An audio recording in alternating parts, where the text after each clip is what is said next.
your intentions, as it were, what you hope to build, the kinds of products that you hope to build, the kind of space that you hope to have in your state. That's the fintech space. So, what policies do you think that the government can put in place to make that happen?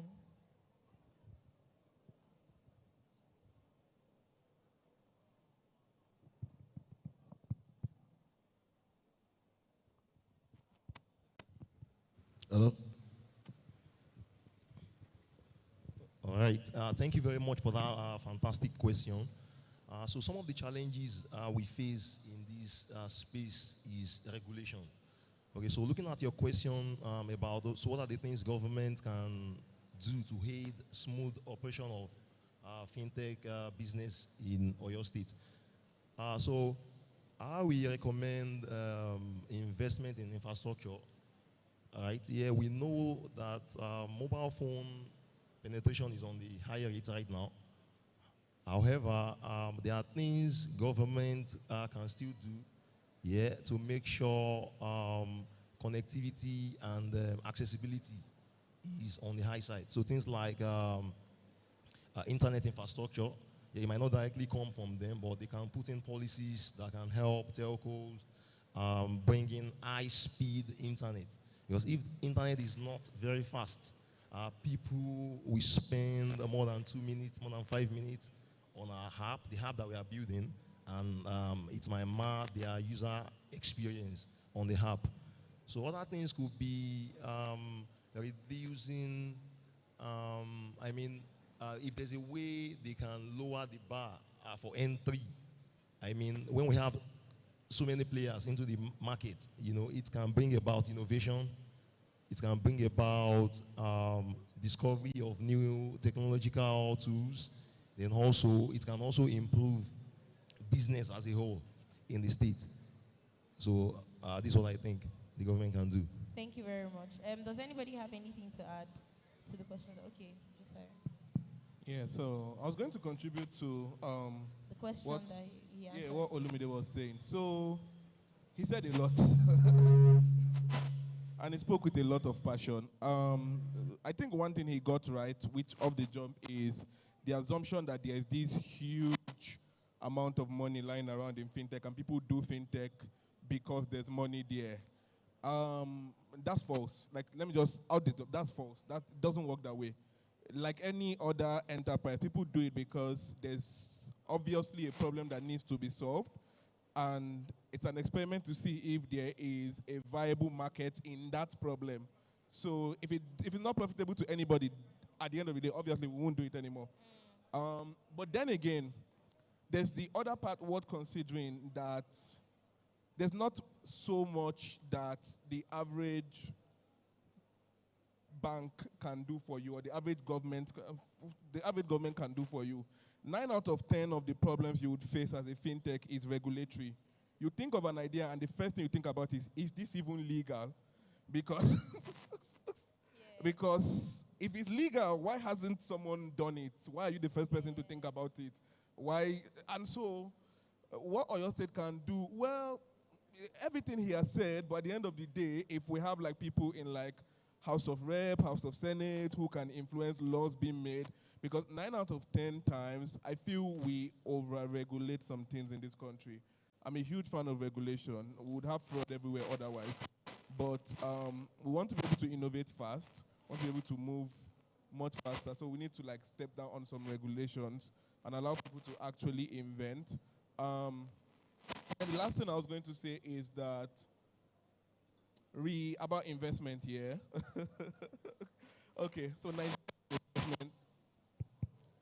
Nigeria is an investment black hole. Like, you'd be lucky to get any form of investment at any level in this country. So yeah, but at the end of the day, 9 out of 10 times, we don't have money problems as fintech. I don't know that if $1 million, I would spend more than half of that money solving problems that should not exist in the first place. So yeah, so I feel if you take away regulatory problems, if you take away all the excess licensing and compliance requirements, we would move much faster with whatever we would have left. I would be able to show up to an investor and tell them, oh, if you give me money, this is how I would get this number in this particular time frame. I can't do that now because most of my money is going to go to licensing. That's just what it is. And so it'll be like, oh, okay, what will you do this money? Well, I'll buy license. That nobody wants. Right. Nobody wants to hear that, really. No, investors want to know how their money will turn to more money. Yeah. SF does not tell them how that will happen. So I feel the major thing we can do, and I don't know if it's something that can happen at a state level, but we need to get past most of the licensing requirements. Banks, it should be easier. Ask everybody here. It should be easier for banks to work with us. He has 7 banks because he's probably getting accounts from one, settlements from another, savings from one, cards from another. It should be easier for banks to work with people. So till we get past that, we'll keep having, and then there will be another problem. Another guy will be like, okay, there's a problem here. And then nobody will tell him, he will enter 2. And then after doing it for 2 years and he's not seeing headway, he will start selling data and selling airtime. So that's how we end up doing the same thing. So I don't know if it's something we can solve at once, but I feel we can start incrementally and get there. We're making progress, really. Okay, so we're going to take Okwe finally. Okay, all right, so thank you. I love that question when you asked about why is it like when we are supposed to be solving a problem, it seems to be having the same challenge, and they have rightly answered. There's the cost part of it. It's actually expensive to build a fintech. Like rightly said, you will need close to 200 million to get some of the small licenses you need for fintech. So imagine you raise $1 million, that's $1 billion, and you are spending that amount, and some other ones on just licenses. That's one part. The other part of this, which is more, is that we still have a number of issues that the fintech may not be able to solve right now. Like there's a scenario, everybody does transfers, right? And when you do transfers, when it fails in your mind, the first thing that comes to your mind is that all this fintech capture, not knowing that there's actually a processor that processes for all banks. It's called an IBSS. This guy actually is the one in charge of settling, making sure that transfers are completed. When that kind of system is done, everybody's done. And that's why we always seek to have an alternative to all of this. For us at OneUp, one of the stuff we make sure to do is that for every of services that we're offering our partners, we have an alternative. So that's why the name OneUp, that we are creating a number of services such that people connected to us, they have a system that is more reliable than the regular ones. Like now, I remember a particular thing that is making me smile. Because when it comes to connection, there's nobody that is reliable. None of the major banks that you see out there is 100% reliable. And that's fine for us at OneUp. We make sure that if you're connected to us, we have an array of banks that you will receive from into the same wallet. We have an MOU with them that make sure to sweep all of the funds to one wallet, and that's what we do for our customers. One last thing that we had for fintechs and even all tech firms, startups in the building is we need a lot of more collaborations. You see, there's some of this problem that you cannot do it alone. You can't build this same stuff that somebody else has built. You will need to talk to somebody that has done it in the past, see how you want to connect with them via APIs or whatever, and see how you can leverage that to actually go to market. If you feel like there's money in fintech, my Oga said, we let you know the honest truth that it's not like that, like everybody said. Like he rightly said, a number of times, fintech firms are not making over 1% of every transaction. So what we bank on is the thousands of transactions we do every day, millions every day. So when we have other people that collaborate with existing ones, it makes it easier. That's one. Number 2 is on fraud. If you ask any fintech person, one of your major enemies is fraud. The way we can solve fraud in Nigeria is to actually collaborate. No one single startup can solve fraud. You can implement everything you want to implement. If you don't have fraud taken care of, you will go back home or go back to the village, as the case may be. We have a system we developed, which is a universal blacklist system that actually take care of, okay, if there's somebody that's done fraud in a particular place, other people can actually know the information and take it out. So these are some of my submissions. We need more collaboration in this space. Thank you so much. Thank you very much. Please let's give them a round of applause. Please let's give them a round. That was quite insightful. Thank you so much for joining me on set. I appreciate it. Thank you. Please let's give them a round of applause as they go back to their seats. And I hope that from today, the beef with fintech products can finally stop. I hope that we can open our hearts, and when we hear that another fintech product is coming out, we will embrace it. right? Because we have heard from them some of the challenges that they face, some of the things that hold them back from, you know, efficiently solving some problems that are existing. And that we hope that it gets better, because we trust that with programs like this, with events like this, people are more aware of the challenges that we face, both as founders and as users, and we're able to come together, you know, to provide solutions that work, right? So I'm just going to be calling on Dandy to do his thing. Well, I want to believe you all are having a good time.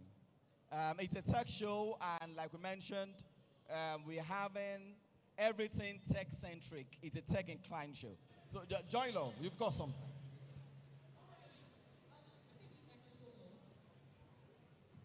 I feel the energy is too down, and I'm not comfortable with the energy at all. I feel we are so relaxed, and it's time for everybody. I would crave your indulgence to please stand up on your feet. I crave your indulgence. It's time for everyone to rise up on your feet. Thank you so much.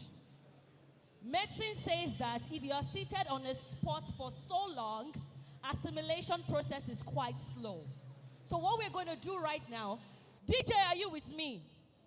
DJ, sure for me. You cannot collect your balance. Okay, so what we're going to do right now is you're going to move around. You're going to speak to somebody. You're going to turn to your left, turn to your right. Just make sure you're doing something. Exercise your body. There's a guy on TikTok that will say that exercise body and me. So exercise your body, move around, do something. DJ, sure for me. It's sure for you. All right, it's time for us to do some movement. Thank you. Speak to somebody. You fit meet your future husband, oh. Better.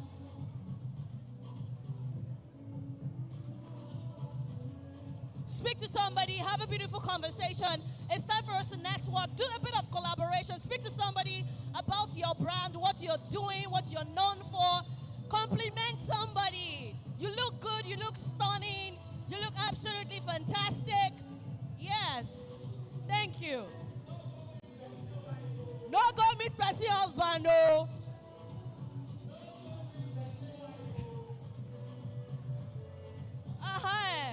Now we're talking. Bring it down, DJ, bring it down. DJ, bring it down, oh. You go collect your balance, no worry. Please, can you jam your beautiful hands together for yourself one more time? Come on. Ibadan, we know the door now. All right, we can have our beautiful seats. Thank you so much, everyone. So there's this ideology about tech people. They say tech people are very, very boring people. They are so savvy, they are so nerdy, and they don't know much about entertainment. But I think I'm going to prove that wrong today. So, on this side, if you are Team Davido or Team Wizkid, Team Davido or Team Wizkid? Davido! If you are a Davido fan, can I hear you say, yeah, yeah? Now they do OPO. Why now? 30 BG gang. Why? All right, let's take it higher. Wizkid fans, are you here? Can I hear you say, yeah, yeah? All right, so we're going to have a competition right now. The competition is going to be between Davido and Wizkid fans. So it's 30 BG and the FC. 30 BG and FC. Morayo is coming. Morayo is coming. Morayo will never drop. How will now be pop stick, but I don't tire. 30 BG gang. I am a 30 BG gang. Hold on. I was told Amstar or waiting. Amstar or waiting? Or Constab. Amstar. Conswap. All right. 30 BG fans, are we here? 30 BG, let's see your hands up. Are you here? Come on, make some noise. No, they don't come. Wizkid. They're going to disappoint. No, you dey play. FC, are you ready? Wizkid. FC is where you are. Now only that guy be Wizkid FC. Now only the guy be Whiskey FC like this. Anyways, we're going to do one song from 30 BG from Davido. So let's have Davido first. Let's do Davido first. DJ, are you ready? DJ hits me, oh. So drop it like it's on right now. So we're doing Davido and Wizkid quickly. So if you feel vibe to the song, we're going to see who has the most fans. Davido, let's go.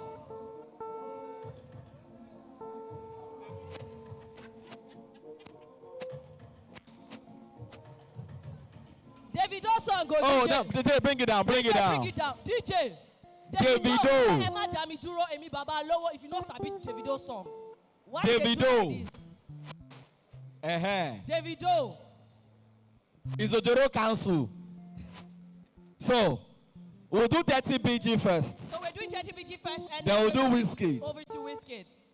Are you so ready? if you know any of the song the DJ will play, you have to sing along. We have laptops here for win, oh. We have this for win. So if you can vibe, let's go. One time. 30 BG. Come on. Give it up. Give it up. Come on. One time. All right. Say what? Emma Dami Duro. I can hear you. Emi ama baba lowo. Ani wọ́n fẹ́ dá mi dúró. Àwọn wọ́n fẹ́ bá mi lọ́wọ́. I see you over there. I see you over there. Ẹ wò wọ́n, come on. Ẹ wò wọ́n fẹ́ dá mi dúró. Ẹ wò wọ́n fẹ́ bá mi lọ́wọ́. Bring it down, Wizkid. All right, let's do Wizkid. Let's see if Unasabi. FCs, are you here? FCs, are you here? FCs, they are not here. Okay, let's have Wizkid, ladies and gentlemen. DJ Jimasu.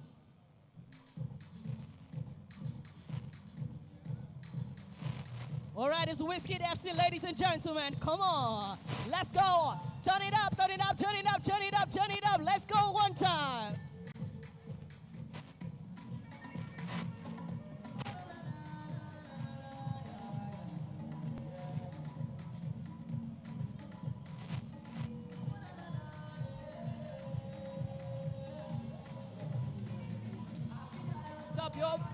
Let's go one time. Baby, I'm not by your mother. Hey. Baby, bless your mother. Bring it up. DJ.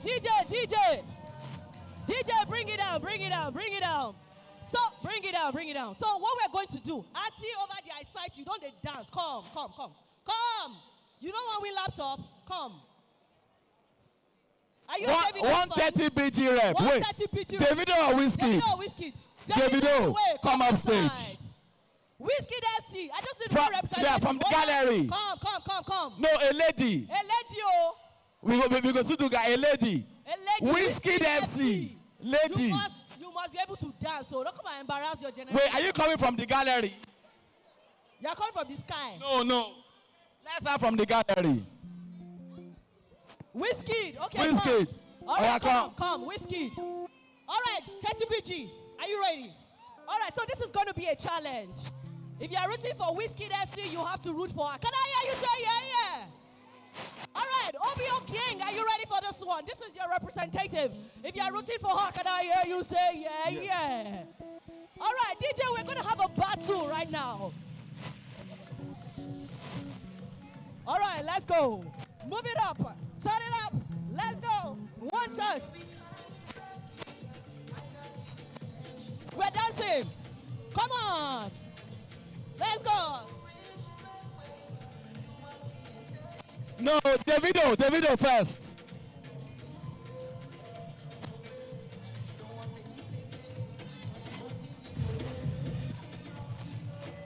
That's BG, not the cultural dance. Oh.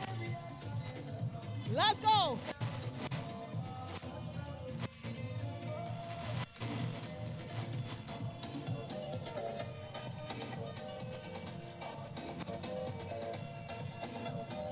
Let's go. Teddy BG gang, Wizkid FC, come on.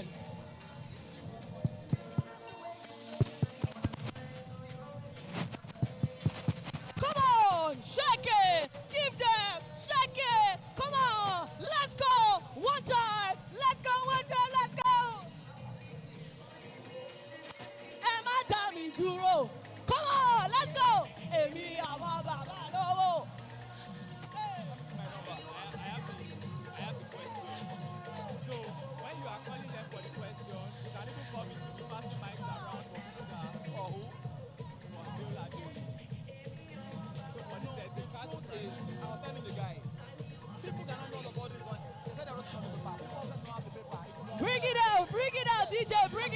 bring it down.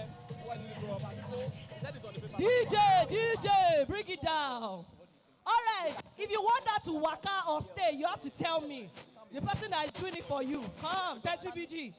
Waka or stay? Yeah, okay, now hold on. Stay, okay, Wait, waka. hold on. Hey, Bawo. Hold on. Now, the winner, courtesy of MTN, the winner is getting a 5G router. 5G router. Courtesy of MTN, the winner is getting a 5G router. So, if you think, so we'll do MTN or no, because now MTN gets All right. Shout out to MTN, by the way. We really appreciate you. All right, we're going to say MTN or stay. Sorry, MTN or go. Rather. All right, so are we ready? MTN or go. Go. Go. Go. MTN or go. Everywhere you No, go. wait, hold on. Everywhere you go. Wait, hold on. No stay. It's either MTN or go. MTN or go. At the year go. At the year ete. MTN or go. You people are not nice. MTN or go. MTN. But you know it's MTN. I'm hearing MTN. MTN. Now MTN are the year. MTN or waka. Okay, so somebody said they did not play Wizkid song for her. So let's be fair. Let's be fair. Let's be fair. DJ. All right, are you ready? Come on. You have to prove yourself, oh. Let's go. Come on. Let's go.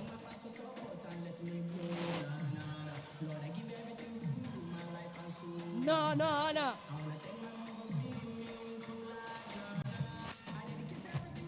Okay.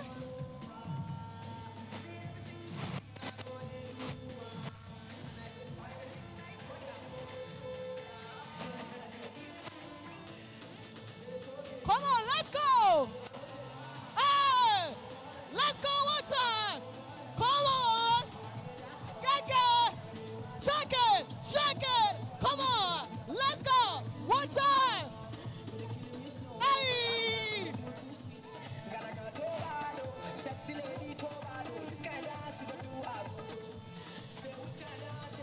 Okay. Let's go.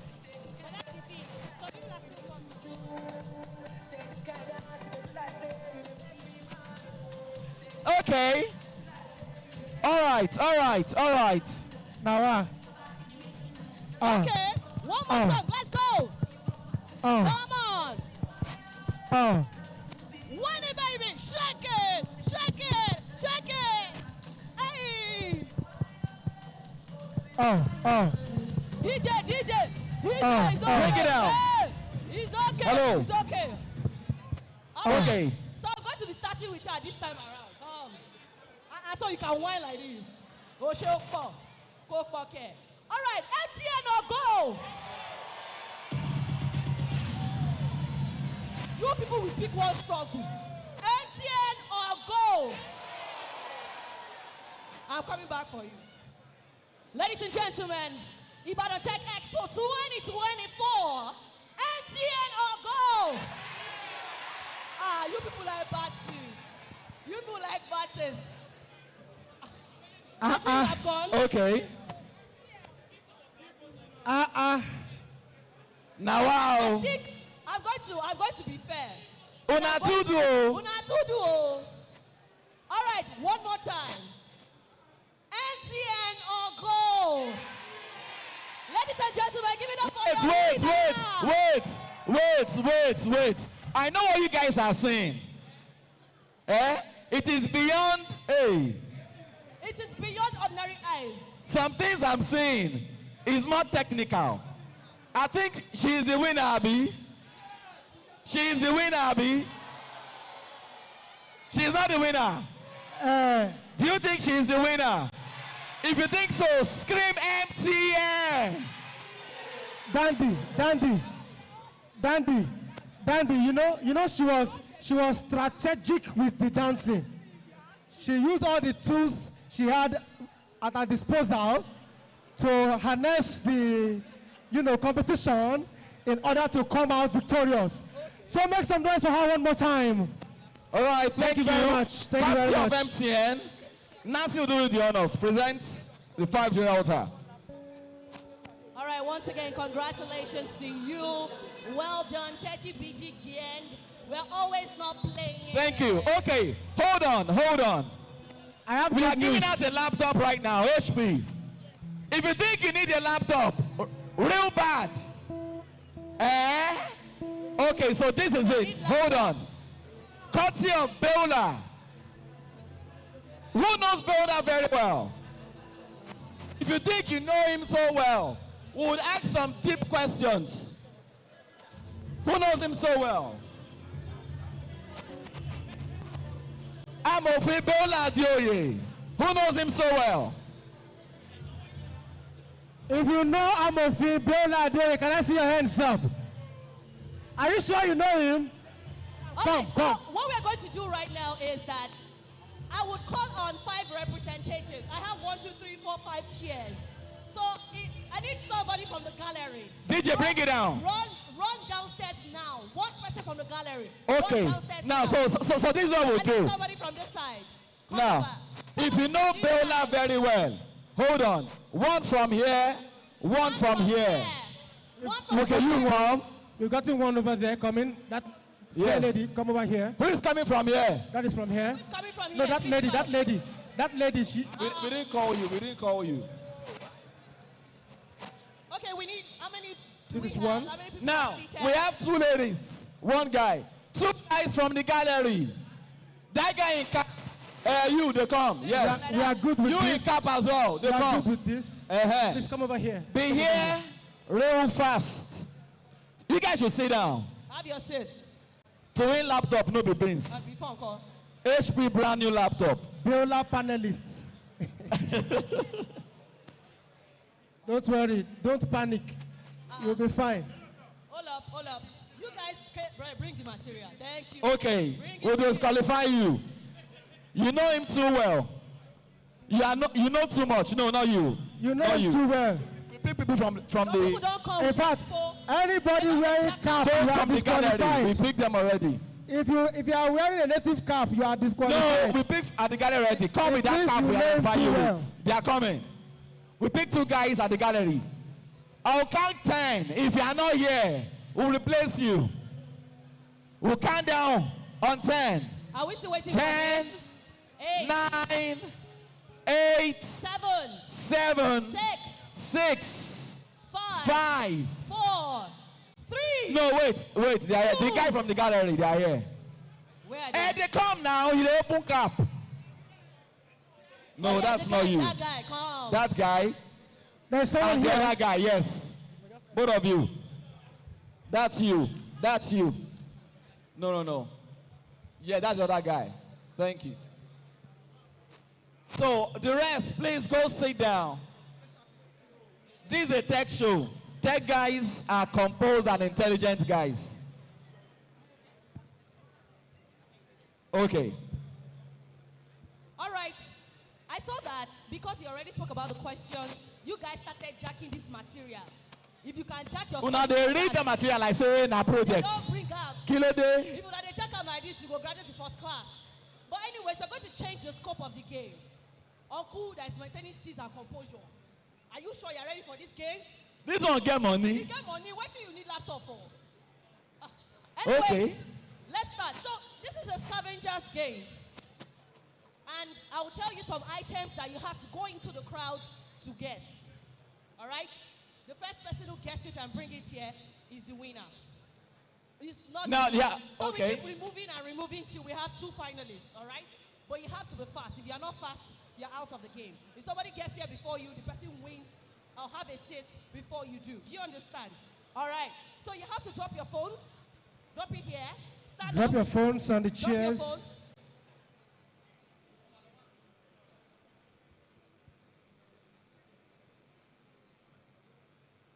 So you can have your seat. because we are going to be so nice, we're going to be starting with questions from Amofin Bill. All right. So we're going to be asking you questions. But don't worry, you can still stay in the game. But just know that your point is reducing. Do you get? All right. So we have a question. Please, let's have the questions. Can we have the questions, please?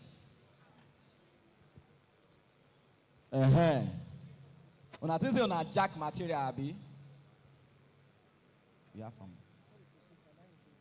Yes, please do. Please do. Yes. Okay, before we proceed, I would like to recognize the presence of one of our distinguished guests here present today. We are so happy and proud to have him here present. He's a politician, a strong businessman, a very big philanthropist, and of course, he's a great author. Ladies and gentlemen, please put your hands together for Oloye Akin Alabi. You're welcome, sir. Thank you so much for coming. Thank you. All right, moving on to the question time. Yeah, before that, the two ladies that danced, where you at? Beulah have got a package in the envelope for the both of you. Please come up. Come and meet him. Please appreciate them, the two ladies that on danced. the day your helper will be around, you will not be absent. That's awesome.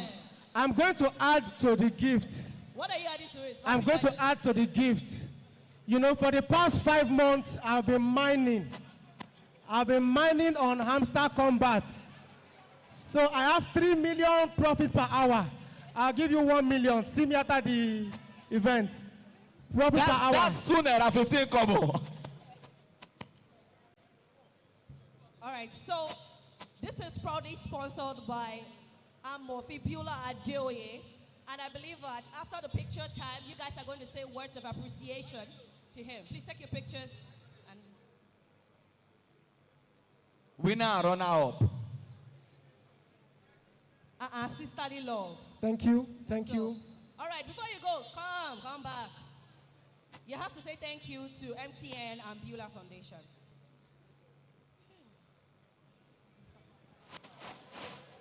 You're shy. Sorry, don't cry, don't cry. Feel free. Use your language. Use English. Use You didn't have the capacity to. use native language. We understand. Good afternoon, everyone. Good afternoon, everyone. Yes, so my name is Precious. As you don't have the capacity to. Thank you, Beulah. Thank you, MTN. Thank you, everyone. Thank you, everybody. Thank you so much for voting for me. I don't know what to say. Oh, wow, Thank you so much. Come and be going, thank you. wow, If wow. you give her 2 more minutes, she go cry. Hello, everyone. Good afternoon. I want to say a very big thank you to Beulah Adeoye Foundation for this gift. I really appreciate it. And thank you so much, FPM, for not giving me my MiFi as well. Shared throne. All right, we're moving on to the question time. Yeah, while we do that, we have some amazing people right here as well. One of the finest broadcasters on Fresh FM 105.9, my beautiful, amazing colleague. Jam your hands together for Samuel Ibikunle Arugo boys. Very well seated. It's somebody I respect so much in the industry. Yeah. He's made so much influence in Ibadan and beyond. Please, one more time, jam your hands together. But for him. fun fact, he is my boy. You agree? Ladies and gentlemen, one person I personally love so much because of the cause he drives for the state. For any positive stage to happen in anywhere, we need constructive critics and real-time factual critics and what have you. Ladies and gentlemen, somebody that makes the state governor stands on their toes. He is a returnee from the DSS. Ladies and gentlemen, jam your hands together for Idris Anemashao. The Ibadan VLM. Ibadan very long man. Very long man. All right, thank you very much. Also, I've got right here one very fine broadcaster from Honor FM. You will love him so much. He's a lover man. Rhino 007. Rhino 007. Big shout out to you. And we'll go straight up to getting to introduce as well somebody that I saw when I was growing broadcasting, and he's so good. He is a typical news person and is an older brother to this big head. Arugo boy is here. Jam your hands together for Mr. Dapo Ibekunle. Please let's appreciate him. Thank you very much. All right, for the question, I need the owner of this phone to please come up on stage so you can unlock the phone so we can get the questions. All right? I don't know. Bros, your phone don't lock. Your phone don't lock. Bros. They come. So we'll ask you questions. We're not the Google builder. Hey. Child. Wow. On top of this laptop. Why are you locking your phone? If you are serious like this in school, you come out before first class. You come out first class, show me. Why are you locking your phone? You're still in school. Wait till your CGPA. What are you hiding? What's your CGPA? Yeah. Your CGPA is crying. Pick a question from number 1 to 29. Our first participant. No time, no time. You snooze, you lose. Also go. Question number 5. Question number 5. All right, question number 5, ladies and gentlemen, is name 2 prestigious scholarships Amofin Biola Adeoye received during his university years. 2 prestigious what? 5. 2 prestigious scholarships. Yes, he received during these days. Pass. You know it? You know it? Try. Oh, yeah, try. Scholarship. Best students. Best graduate student. But best boarding school student. Next participant. Question 1 to 27. 27. Okay. All right. Question number 27, esteemed guests, ladies and gentlemen, is which notable global firm did Amofin Biola Adeoye resign from in his recent career? Which notable what? Notable global firm. Global firm. Did Amofin Biola Adeoye resign from in his recent career? Juliet. Huh? Durex. Durex. What about Durex? I said Durex, Ibawo. Juliet. Joyet. Juliet. Juliet. Is it right? No. No. Next person. Next person. We've got no time. Participants, number 3, pick your question. Question number 1. I like that you're starting it. Question number 1. Question number 1 states, very simple. Where did Amofin Biola Adeoye grow up? Sorry? Ibapo. Ipapo. In Oyo State. Ah, wrong. Ibadan, Oyo State. Only Ibapo. Ibafoni. Wait, hold on. She said Ipapo. She said in Ibapo. Ibadan. In Oyo State. Oh, she said Ibapo, Oyo State. Okay, you know what? Otilo, but let's hear. Next person. You go explain tire. Next participant, pick your question. Question number 3. Question number 3 states, from which university did Amofin Biola Adeoye graduate with top honors in law? University of Ibadan. University of Ibadan, correct! You've got back to the next stage. All right, pick your question. Question number 7. Name 2 organizations that recognized Amofin Biola Adeoye for exemplary service during his student years. Okay, I'll take it again. Name 2 organizations that recognized Amofin Biola Adeoye for exemplary service during his student years. Don't let me use accents. Oh. No idea. So, Kotilo. All right.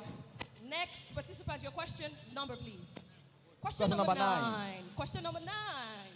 Which prestigious institution did Amofin Biola Adeoye attend for business leadership courses?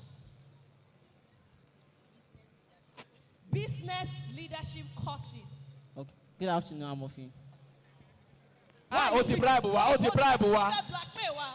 Kole what? Emotional blackmail. Yeah, I'm answering it while looking at it. Why are you looking at him? It's the one we have Answer the question. Oh, you answer it. And look into my eyes. Okay. What can you see? Beauty. Beauty. Yeah. Baba, it toss, Misha. Am I to lose focus? Oh, to lose focus. Okay, your response. Yeah. So my response would be business and leadership, right? Yes, business leadership courses. Is it in Nigeria? Wait, ask the question again. This is what they ask you, say, is it in Nigeria? It's not in Yes, Nigeria. now let's be precise. All right, so I'm going to ask it again. Which prestigious institution did Amofin Beola Adeoye attend for business leadership courses? Lagos Business School. Ibadan Business School. You disappoint me with Chogba. with your fake confidence. Ladies and gentlemen, obviously we have a winner. Yes or yes? Yes. Do we have a winner? Without further ado, let's give a round of applause to our winner. Eh? One Jordan one. We have a winner. They look alike. Ladies and gentlemen, winning a brand new laptop. HP laptop, ladies and gentlemen. What's your name, please? Congratulations to you, Adasa. You just won yourself a brand new tear rubber authentic laptop. Courtesy builder. Wait, hold on. We don't have a winner. VAR. She was quite detailed in She her was detailed. response. She got her own too. She said Ipapo. No. Okay, so I have answers to the questions here, and it stated clearly that it is in Ibadan or your state. Okay. You didn't. Beautiful. So where Thank you. Otilo. Thank you. He That's grew it. up in Ibadan. That's it. His root is Ipapo. VAR final checking, no go. Offside. All right, congratulations to you once again. Who will do the honors of presenting this beautiful laptop to you? Okay. Congratulations to you. To present this, yes, we would invite some Arigo boys. Please come up on stage. Accompanied with Number long man. one, Long winning man. personality, Fresh FM Nigeria. Ibadan, very long man. Together. Please come forward to help us Please come present this prize to our winner, Arubo Boys, and of course, very long man. Honorable Ademola Moklu, I celebrate you. You're welcome. Atawa. So on behalf of Amofin Beulah and Beulah Adeoye Foundation, we present this brand new laptop to you. Congratulations. Congratulations to you once again.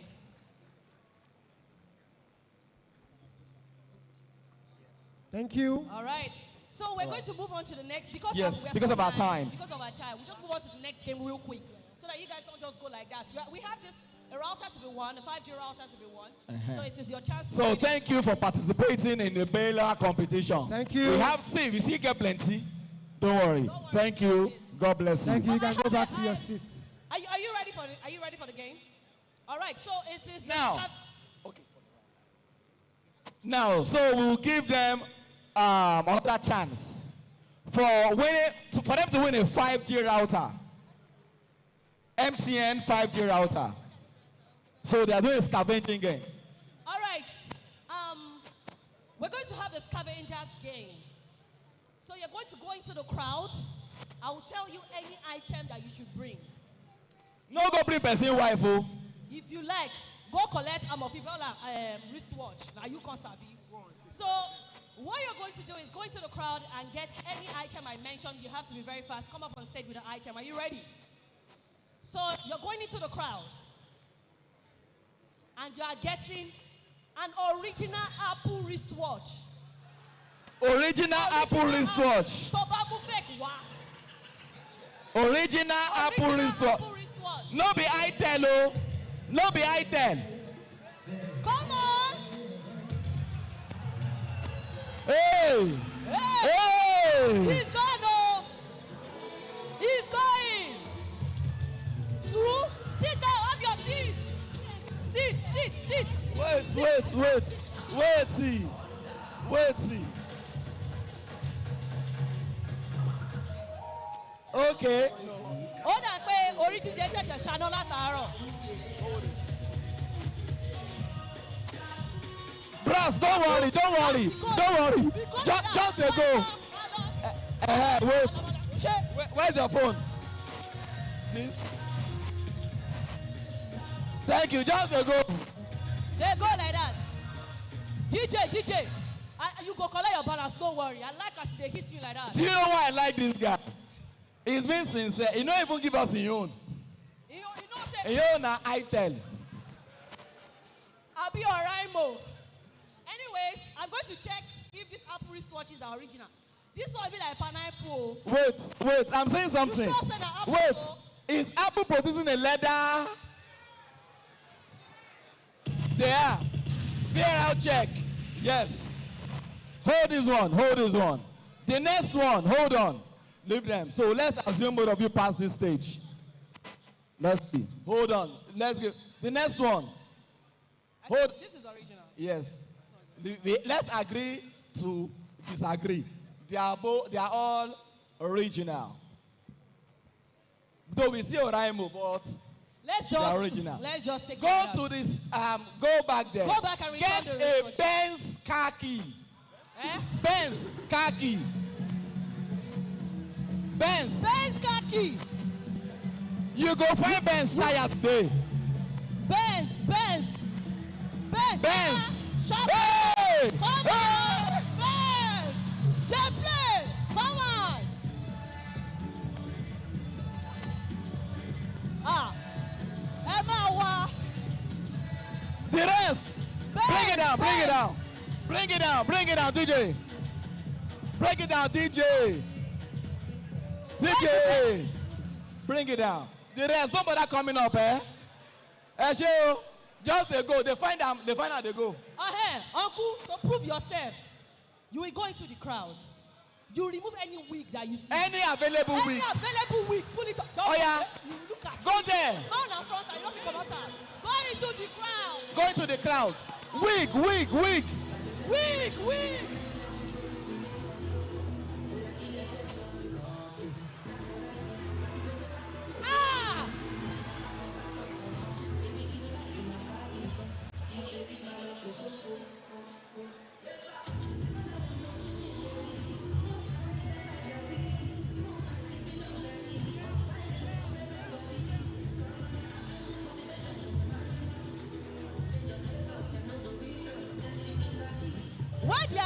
Bring it down, DJ, bring it down. Are you all having fun? Okay, we go call you too, don't worry. Uncle, you don't like me. You want me to command my wig? Reduce my steeze and composure. You not say, this going on there. Where do you see where they command the wig?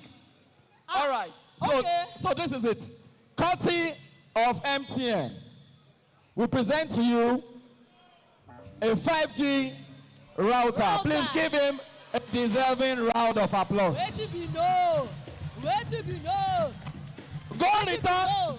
Hello, Daori Olori Pada. Bring it down. Hello, Daori Olori Pada. And the watch.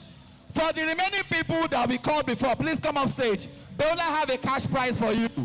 Every participant that was seated here, you were seated here, please come up. Please come back. I think, hold on, bring it down, DJ.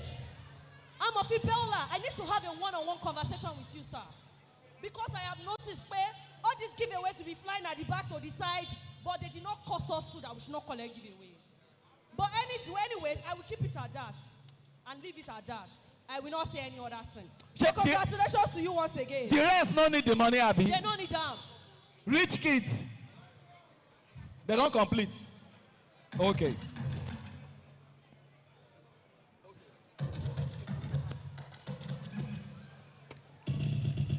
Oga, you collect router. You say still collect money. Yes, I tried. Come on. Wait, including the winner and every other persons that were here before. Is that all?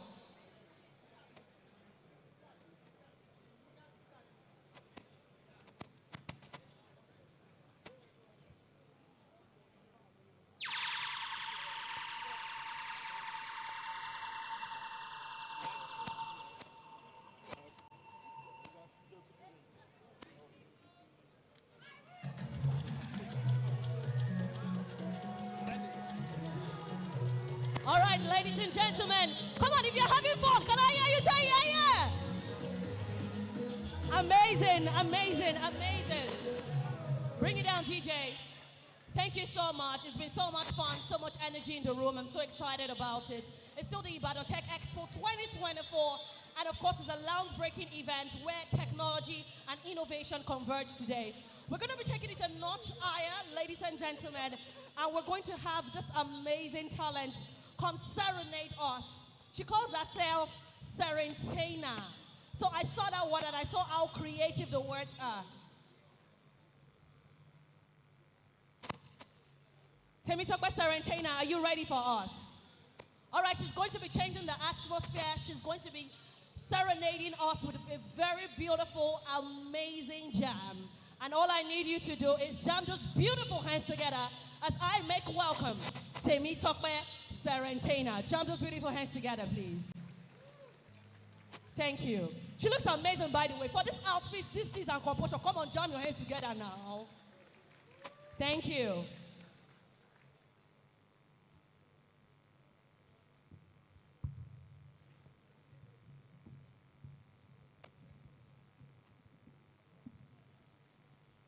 Thank you very much. Please, can I get some volume on this? Hi, everyone.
She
beautiful. Thank you so much, Temitope.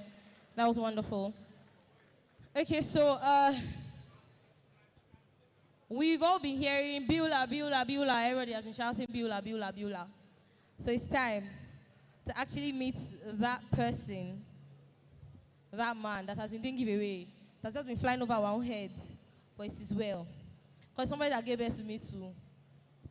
And I can dance, actually. It's just that I could not come out to compete because, I mean, look at all these kids. It's not for dance. And I can also, I'm talented, but it's okay. I will do what they asked me to do today. It's fine. Okay, but before we do that, we'll play a short video. So we'd like for your attention to go to the screen now. This is from the Beulah Foundation. So please, can we have the video ready? Every lasting impact starts with a single step, a vision born out of compassion, and a desire to see others rise. This is the story of the Beulah Adeoye Foundation, a story of hope, empowerment, and transformation. Founded by Amofin Beulah Adeoye, the Beulah Adeoye Foundation is not just a charitable. Every lasting impact starts with a single step, a vision born out of compassion, and a desire to see others rise. This is the story of the Beulah Adeoye Foundation, a story of hope, empowerment, and transformation. Founded by Amofin Beulah Adeoye, the Beulah Adeoye Foundation is not just a charitable organization, it is a movement committed to uplifting communities, empowering individuals, and building a future where everyone has the opportunity to succeed. From his early life, Beulah Adeoye understood the value of education, support, and community. It was this understanding that shaped his desire to give back and create pathways for others to succeed. Having risen from humble beginnings in Oyo State, Nigeria, and achieved immense success in law, finance, and business, Beulah knew that true fulfillment comes from reaching back and uplifting those behind you. And so, the Beulah Adeoye Foundation was born, rooted in the belief that everyone deserves a chance to thrive, to grow, and to live with dignity. The Foundation's mission is clear: to empower vulnerable communities, support economic advancement, and drive sustainable development across Nigeria and beyond. But this mission is not just a statement, it is a living reality made possible through a series of transformative programs that touch lives every single day. Let's take a closer look at some of these impactful initiatives. First, we have the Beulah Fund. The Beulah Fund was established to support individuals who dedicate their lives to serving their communities. Teachers, civil servants, law enforcement personnel, students, and retirees. Many of these individuals give so much to society but often face financial challenges. Through the Beulah Fund, they receive the support they need to continue their vital work, sustain their families, and lead lives of dignity. Over the years, the Beulah Fund has provided essential financial relief to hundreds of individuals, allowing them to maintain stability in times of need. This is not just a donation. This is a partnership between the foundation and the community, where the value of service is recognized and those who serve are supported in turn.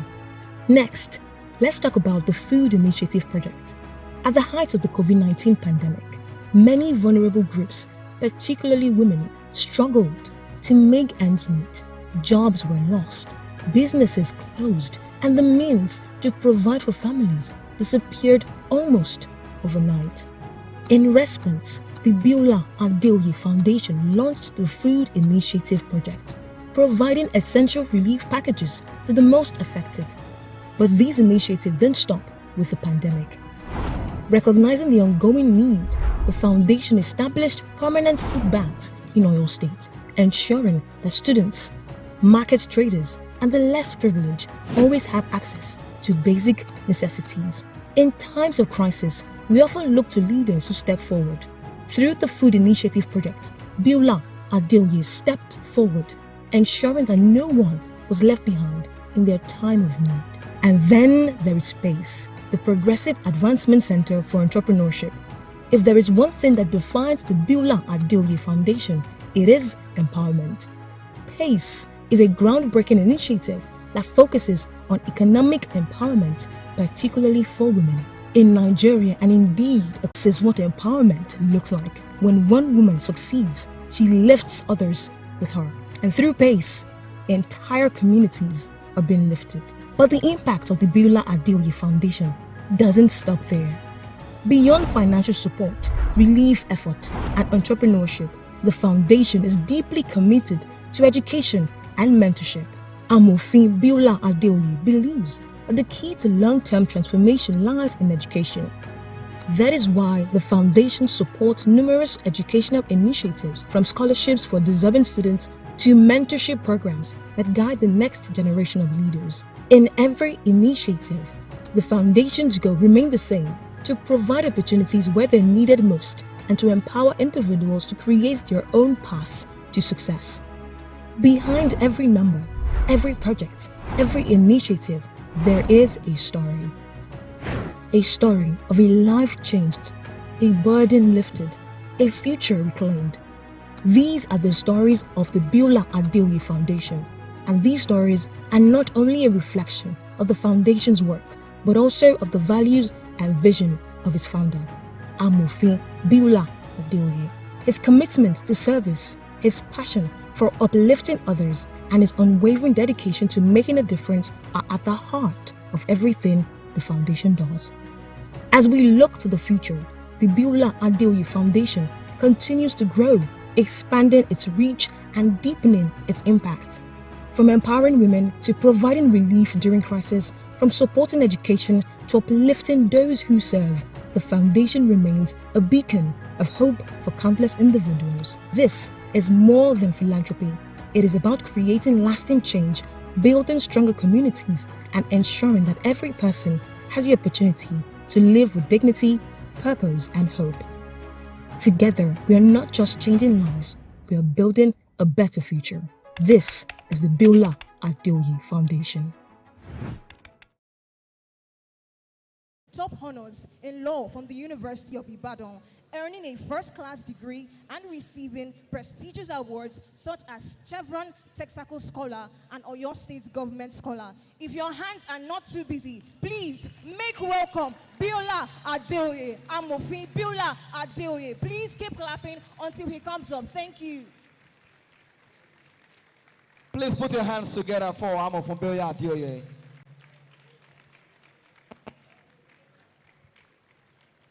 Wonderful stuff.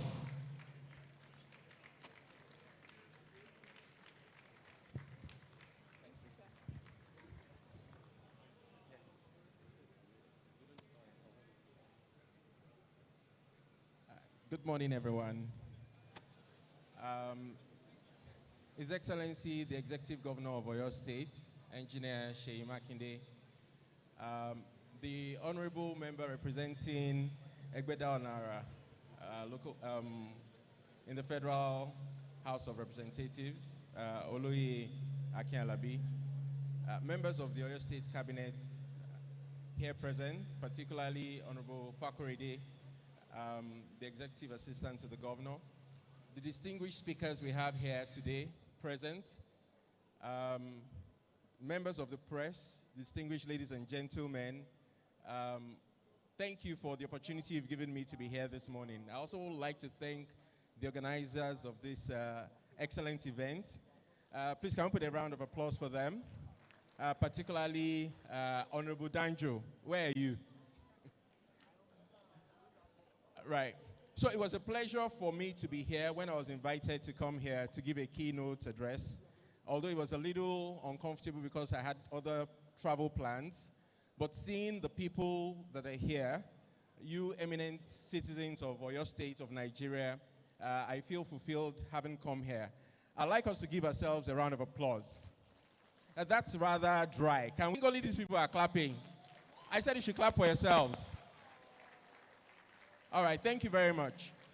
And then the topic we have today, I think is something that is very close to my heart when you're talking about technology. Because technology pervades every aspect of our lives. Let's think of our daily lives. For instance, when I woke up this morning, it was with an app. An alarm clock on my phone indicated what time for me to wake up. And then when I woke up, the next thing was my personal meditation. Now, the personal meditation happened with another app, yet another app. And after I was done with that app, I then checked, what should I wear today? So what happened? I checked in with another piece of technology, the weather app. And in case you're trying to find out what the weather is today, I found out that it's likely to rain between 3 and 7 p.m. today. Otherwise, the day is cloudy, and that's a 30% chance. So if you've not taken your umbrellas, just quickly dash home and bring your umbrella, right? But that's for 30%. So that's technology in our daily lives. But then, technology is also something that is not for the now. It is also for the future.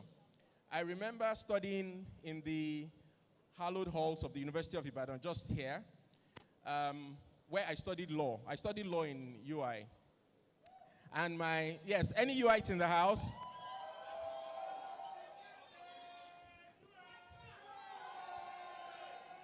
Thank you.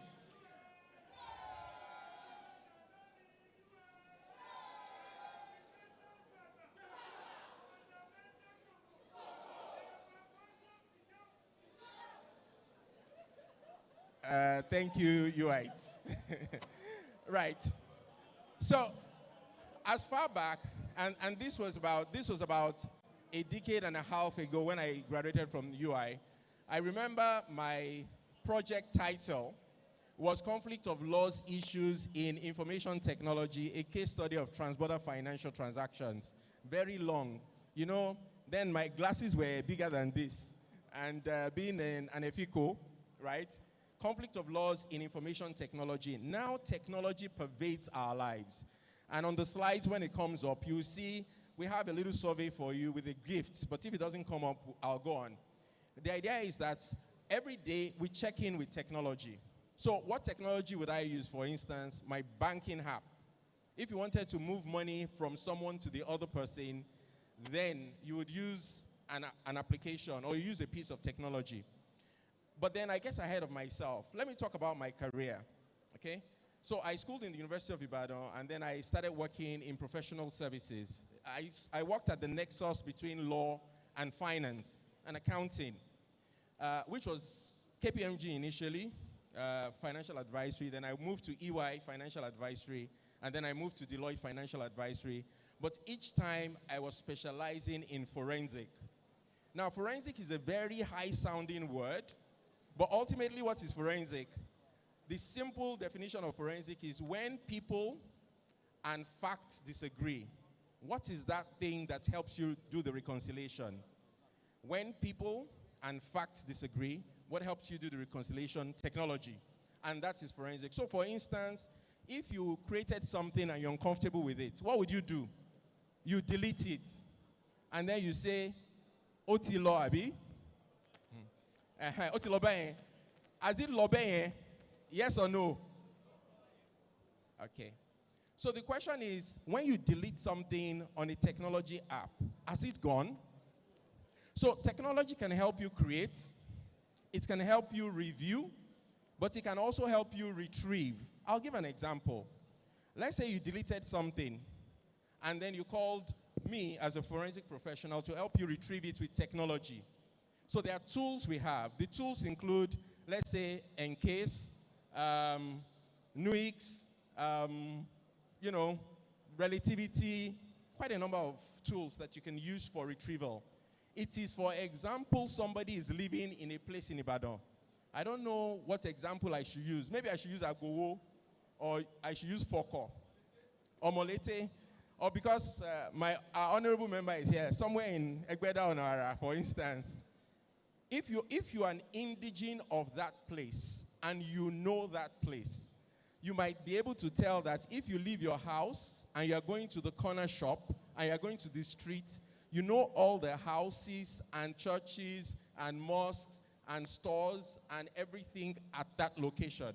You know it because it's your area. When you delete something, you have just removed the pointer to that place. It is not quite gone. So, koti law, otobati law, koti law far. Do you understand? So that's what technology. So our technology, for instance, in forensic, just to give an example, will retrieve that. For instance, if you used encase, encase will tell you that whereas this document was here, it has been removed. It was removed at this point, at this time, and it tells you with a green button or yellow button, it tells you, should I undelete it? Okay? That's technology for you. So that's just an example from my career. And I can go into the details of how that works, etc. For digital evidence recovery, forensic analysis, investigations, disputes, arbitrations, etc. in my career. That's the use case of technology in professional services, particularly in finance, where I worked. Now, but what is the use case of technology for us as an agent of good in Nigeria and in Oyo State? And I'll focus on three things. I'll focus on education, for instance. I'll focus on health and governance. Let's look at education, for instance. Do we all remember COVID-19? And how we had holidays for that? Did you know that there were over 1.5 billion people who were out of school during COVID-19? But if you were at home, as I was with my daughters, you had to log in and help children, 4, 5, 6, 7, 8-year-old children, get to interact with their tutors virtually.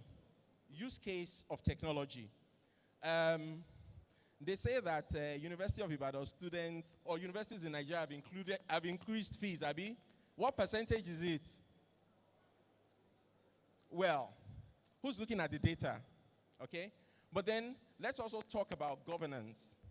The purpose of government is twofold, I would say, broadly. One, making life better for the people here today. And secondly, making life better for people in the future. Whoever is on the slides, please could you just scroll further so we can get to where I am at the moment. Now, for governance, there are a lot of value that can be given to citizens by the instrumentality of technology.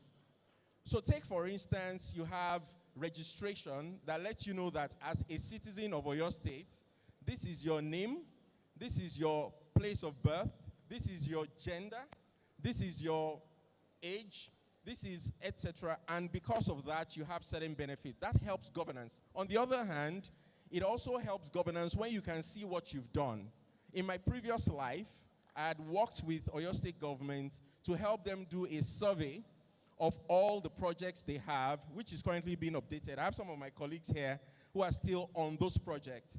And part of what they've done to put a dashboard in the hands of the government for them to be able to effectively govern the state, for instance, is flying drones. So for instance, there are places, and I have some of my colleagues, former colleagues here, who they'll fly drones in different places and they can show you the length of the place, the breadth, what you can't see by just being with boots on the ground. That's a use case of technology. Now, but in summary, because they tell you that when you do a keynote address, you should stand up, you should speak up, you should shut up, and then sit down. So before I shut up and sit down, let me talk a little bit about the use case of technology at the Beulah Adeoye Foundation. So what we think is that the Beulah Adeoye Foundation should be an agent of good in the neighborhood. We want to do good anywhere we are, and doing good anywhere you are doesn't need a lot.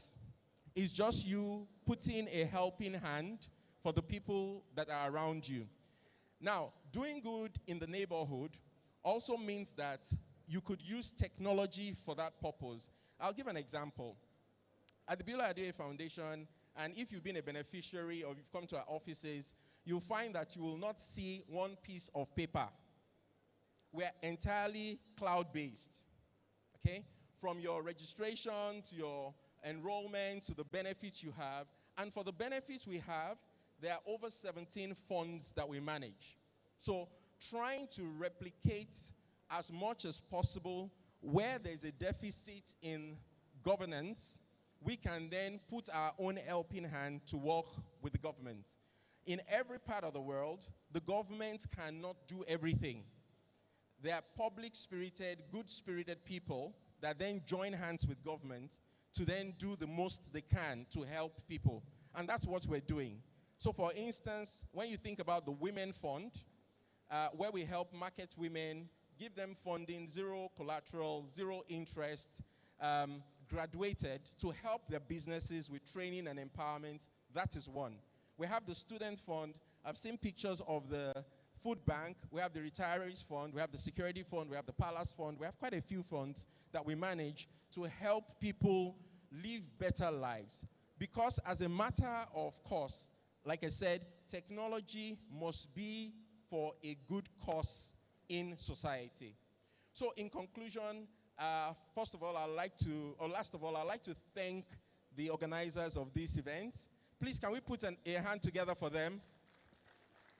Bringing, if my understanding is correct, thousands of people here to come and interact in this manner, to come and talk about the things they're doing in the technological space and to see how we can move ourselves forward. I think that's commendable. Honorable Danjo, thank you very much for inviting us. Thank you for this opportunity.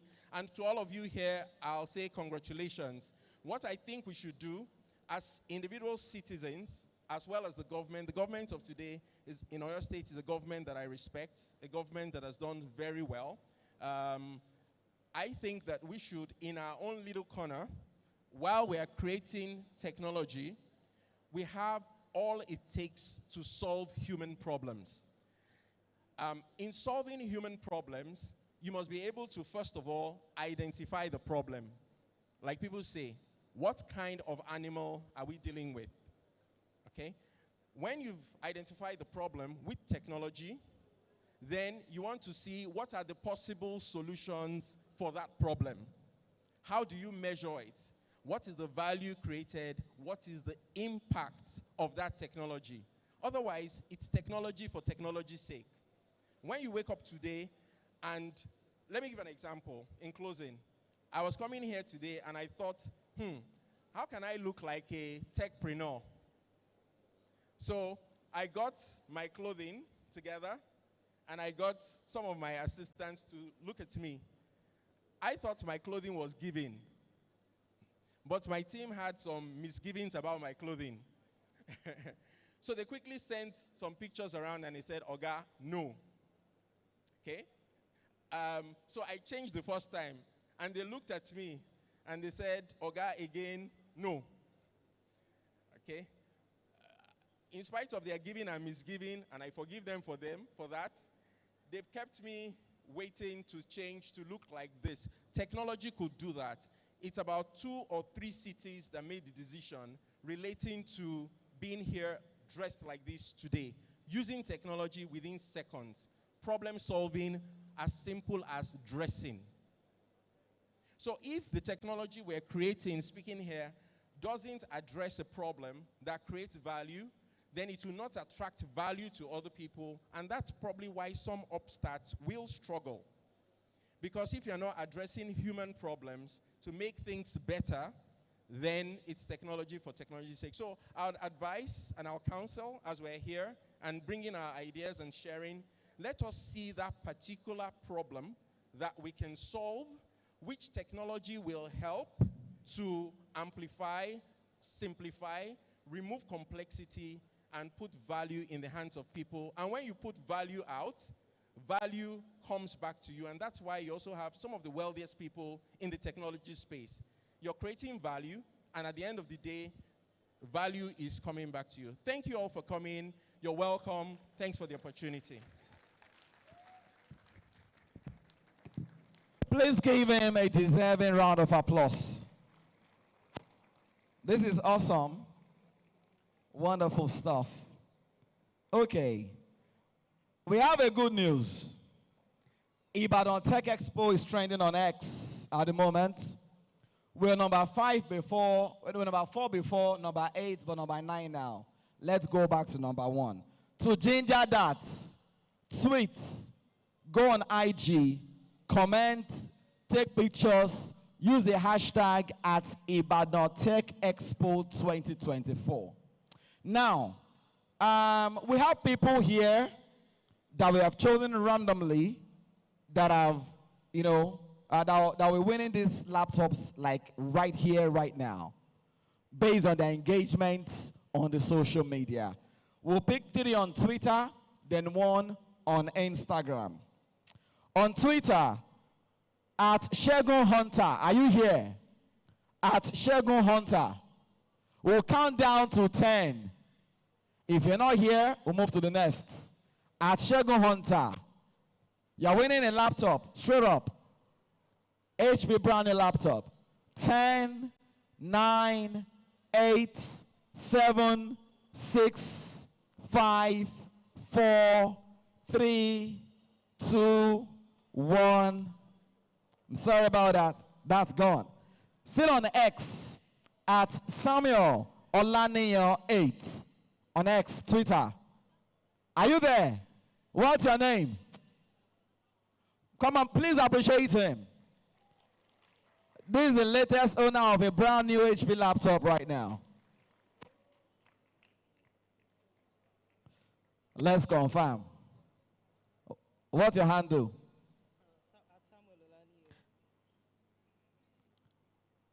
Yes, he is. Let's give him a round of applause.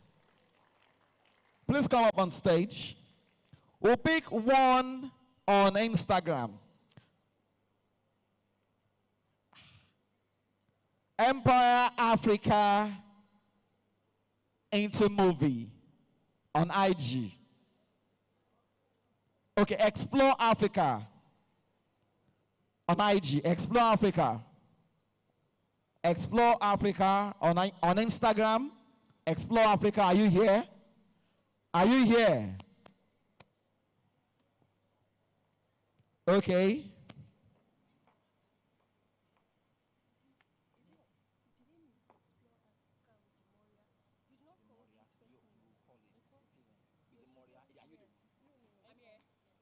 So we have Explore Africa with Moria right here. Let's confirm that. You did yours on Instagram, I guess. Yeah. Please give her a round of applause. We have 1 winner on Instagram, 1 on X. Also, let's go back to X. Adebayo Adebiyi on X. Adebayo Adebiyi. Adebayo Adebiyi. We're counting down. Adebayo Adebiyi, are you here? Rena G. 10, 9, 8. You are catwalking. 10, 9, 8. Please, let's give him a round of applause. Yes, this is amazing. Okay. Now, to present these laptops, first off, we want to introduce somebody very special, the executive advisor to your state governor.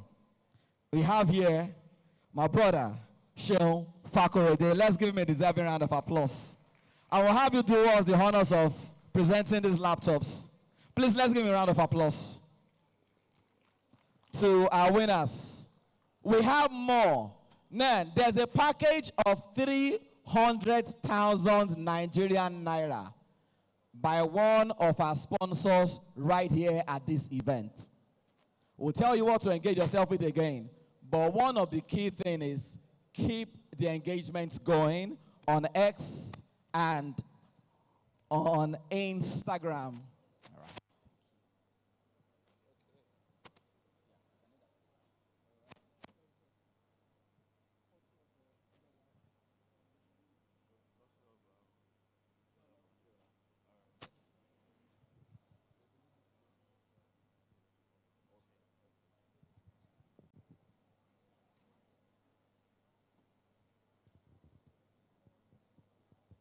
All right, so I want to say a big congratulations to the three of you for actively engaging this event.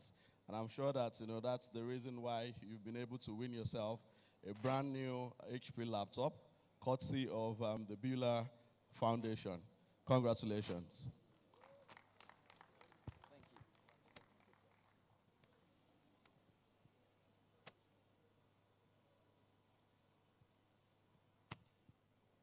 Thank you very much. Thank you so much.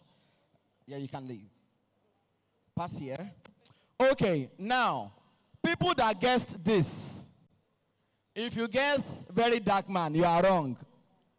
It's obvious, Abby. If you guessed Bobrisky, you are wrong. Who do we have here? Good. We have an entry. The earliest time so far is 1:47 p.m. today. If you know you guessed Elon Musk before 1:47 p.m., you can come around, let's get confirmation. Our earliest submission so far is 1:47 p.m. All right, we'll get back to that. Right now, we're going to be welcoming someone very distinguished. He's going to be speaking on harnessing marketing innovation for business success in the digital age. We all know how important he is to the convener of this program. And he's also someone a lot of us look up to as well.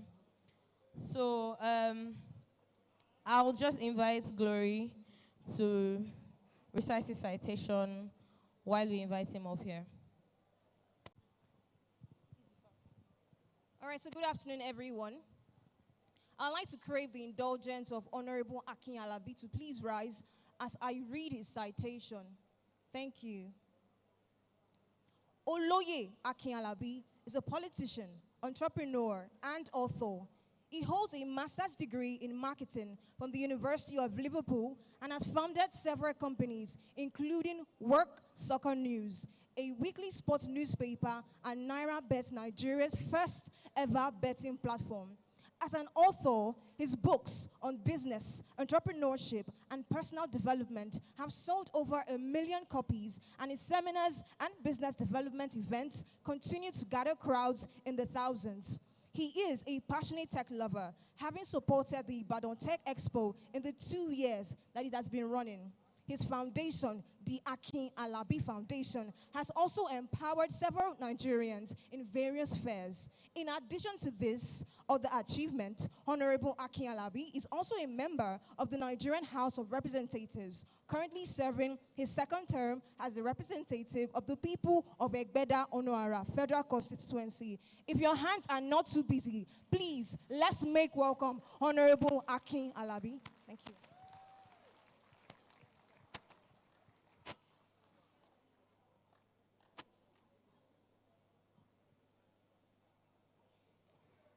Good afternoon.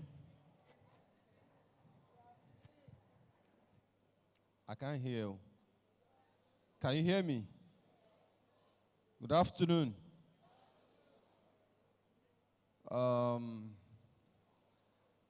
Let me start by congratulating Danjuma for another successful edition of Ibadan Tech Expo. Please, a round of applause for him. It's not easy pulling and putting this kind of event together. And we should thank those that have supported this event, starting from our governor, His Excellency, Governor Seyi Makinde, to all the brands and our dear friend that is seated here. Please put your hands together for everybody again. I know you've heard a lot and you must be very tired, so I'm not going to go too much into lecturing so that I don't bore you more and more. So what I'm going to do is speak for about 5-10 minutes, then throw the floor open for a few questions. Questions about anything that you'd like to ask me, because I see a lot of people have come over to me. They want to ask me different questions. People send me DMs, messages. So this is an opportunity for those of you that are here to throw some questions my way so that I can answer them and generally have a good time. So we're talking tech here. How many of us here have existing tech businesses? Brilliant. How many of us are planning to have their own tech business as soon as possible? Can I see your hands, please? All right. So that means we have a lot of ambitious young people in the hall who really want to do well in tech. Am I right or right? So I'm going to share with you in the next 5 minutes or thereabout some lessons that can help you as you begin your journey into tech entrepreneurship. The first lesson you need to learn, and I shared this last year, the first lesson you need to learn is that tech itself is not a business. Tech is not a what? Tech is the short form of what? Huh? Technology, right? So tech is a tool to help your business. So when you hear tech business like Paystack, they are financial services sustained by tech, propagated by tech, scaled by tech. So no matter the tech you have, if you have a bad business behind it, you are going to fail. Tech is not a Tech is a tool to help grow, to help propagate, to help you reach people your brick and mortar businesses probably would never reach. One of the biggest tech companies in the world is Amazon, right? But the business is not necessarily tech. And I mean before they even got into AWS and all that.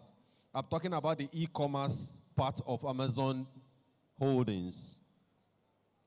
What do they do on Amazon?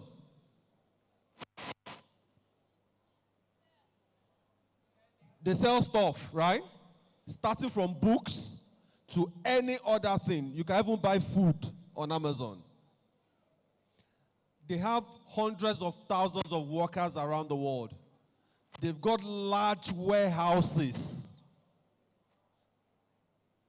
They've got HR managing thousands and thousands of people. Lots of accounting, lots of consulting, lots of legal problems. It's a real business sustained by tech, propagated by tech, scaled by tech. So stop thinking that because you know how to code or you have a friend that codes, automatically every idea you bring into the tech marketplace will succeed. Stop deceiving yourself. There is business behind the tech. Concentrate on that business behind the tech. And except you are a developer yourself, let the tech people, the developers, do the work while you concentrate on the business. Before you get into the market, before you start, business principles will still apply to you whether you are tech or not.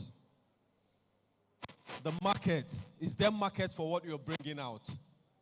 You want to start a business on the internet. You want to start a tech company. What do people love to do online? Those are things you need to start asking yourself. Let's do a little exercise. What do people like to do online? Gossip? Huh? They like to bet?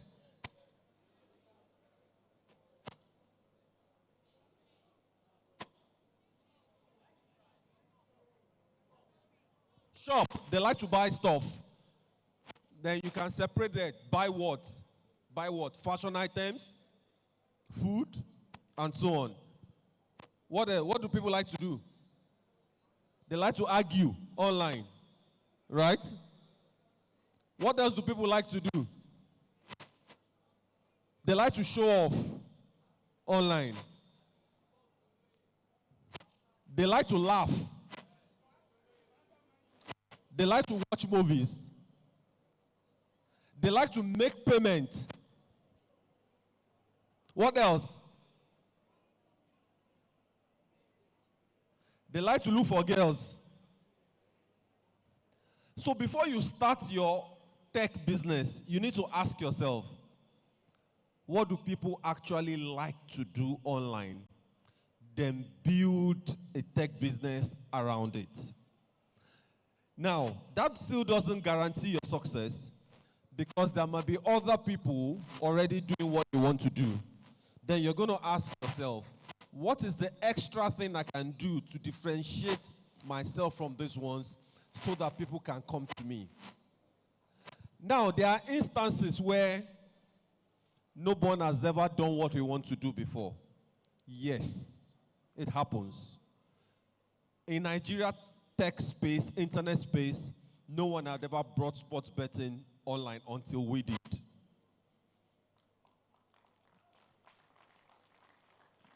We were the first. So it happens. So even though you can say, my first part of the lesson, which is, what do people like to do? They like to gossip. Let me have a platform where they like to buy food. Let me put up a platform where people like to buy food. They like to bet. Let me put up a platform where people want to bet. But you also can risk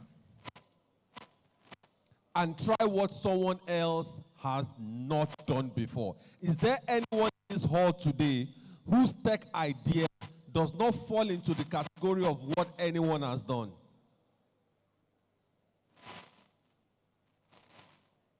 Wow, that's interesting. I saw a lot of hands when I asked how many of you want to get into tech.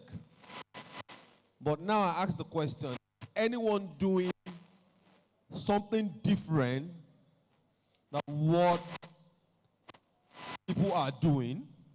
Not necessarily slightly different. I mean the market, the niche. Man wearing white, please come up. Make it quick. Anybody from this end?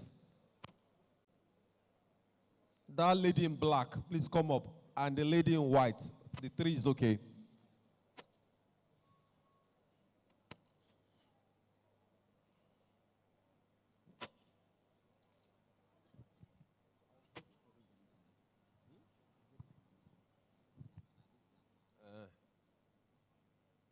All right, what's your name, sir?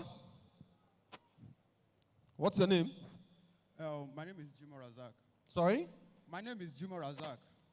You say? Jimo Razak. I'm the CEO. Skime. Jimo, J-I-M-O-H. Jimo Razak. I didn't hear well. Before you think I'm in Daboski, I will not hear the first time. Go on. Okay, I'm a CEO of Jimo Construction. Okay. So what's your app about? Your online business about? The app is about mixing techs and construction. What do you want to be doing there? Yeah, something like it's in form of save for construction, whereby your savings will be for only construction materials, whether you want to buy blocks, you want to buy cement, you want to buy building materials. So your savings, you can only use to get building materials. So we are going to partner with people that are selling cement, that are selling blocks, that are selling any building material. So, okay. So once you save, you can only use it to, you want to build now. So instead of thinking of, how am I going to get these building materials and everything? So you just use the money. All right. Thank you. Savings. Thank you. Together. Thank you. My name is Oladimeji Oduayo. I'm a pharmacist, and My niche is quite unique. I cater for cancer patients. So what we do is that we offer special services, pharmaceutical services, especially relating to medication sourcing, support services, education, health monitoring, and adherence support for cancer patients only and caregivers. All right. Thank you. Good afternoon, sir. Good afternoon. I'm Adeosho Adejoke. I'm a product manager at Anusio. Anusio, that's the name of my company. Yeah. So Anusio is under the EdTech niche. What we do is that we help students, we help talents generally map out career paths using AI. And how we do it is that we have figured out that there are a lot of people that really do not really know what to do. And so we kind of carve out a niche from you, from your current resume and from your skill set Okay. and personality. All right. Thank you. Thank you for sharing your thoughts with us. Give them a round of applause, please. Well, not all of them are entirely unique. Like this last idea, you might try to tweak it, but I mean, in general, a portal for career advancement is not new, but obviously you can create something different like you're trying to do. So well done. Okay, for those of you that have come up and those that didn't come up, please always think about your earning potential before you go to the market. There's too much I want to be in tech.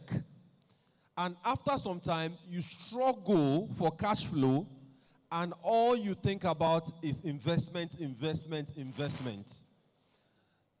Looking for people to invest to bring money. In fact, there are some people that start their own tech businesses without any plans of how they are going to make money. The only money they want to make is the money investors are going to bring. You are a semi-419. Some people have not started anything. They are looking for the person that will bring lots of money to them. You just want to collect other people's money. That's why we have a lot of tech companies raise a lot of money and then go bankrupt. Your aim should be to make money. Your business, how is it going to make money? How many potential customers are you going to have? People that want to build houses, you need to ask yourself how much, how many of them, and how many of them are going to buy this stuff, what's going to be commission of your business, and calculate it and think about the amount you're going to make. That's why I said the business behind the tech is what you should be concerned about. If you cannot do that business without tech, you are likely not going to be able to do it with tech. If you can't find a way to improve students on their career path without tech, you won't succeed with it with tech. If you can't find a way to connect people to buy these building materials without tech, you're likely not going to survive with tech. There are exceptions to every rule, I know. But I can tell you the biggest tech people in the world today, Jeff Bezos, Elon Musk, and so on, I tell you, I'm sure if they were born 100 years ago without tech, they will have still become successful entrepreneurs. Entrepreneurship is entrepreneurship. Tech will always evolve. And when we started tech business, when we were really doing tech businesses those days, Facebook was not yet born. Facebook was not yet born. The highest thing then was to have a website. Once you had a website, you are a tech guy. Now, how many people even bother about websites now? It's the apps. Later, the biggest technology was Google. Search. Most people don't even do their search on Google these days again. Now AI is taking over. Even search on YouTube and other platforms are almost matching up to YouTube, Google search. So the tech you think you have today that is the best thing since sliced bread will be obsolete in 10 years. But your business will remain. Will your business evolve to the new tech? So those are the lessons I want to leave with you today. I don't want to turn it into a boring lecture session. So I'm just going to leave you with those nuggets today and take a few questions and get out of here. Thank you. Let's take questions. All right, who's going to coordinate the questions for us, please?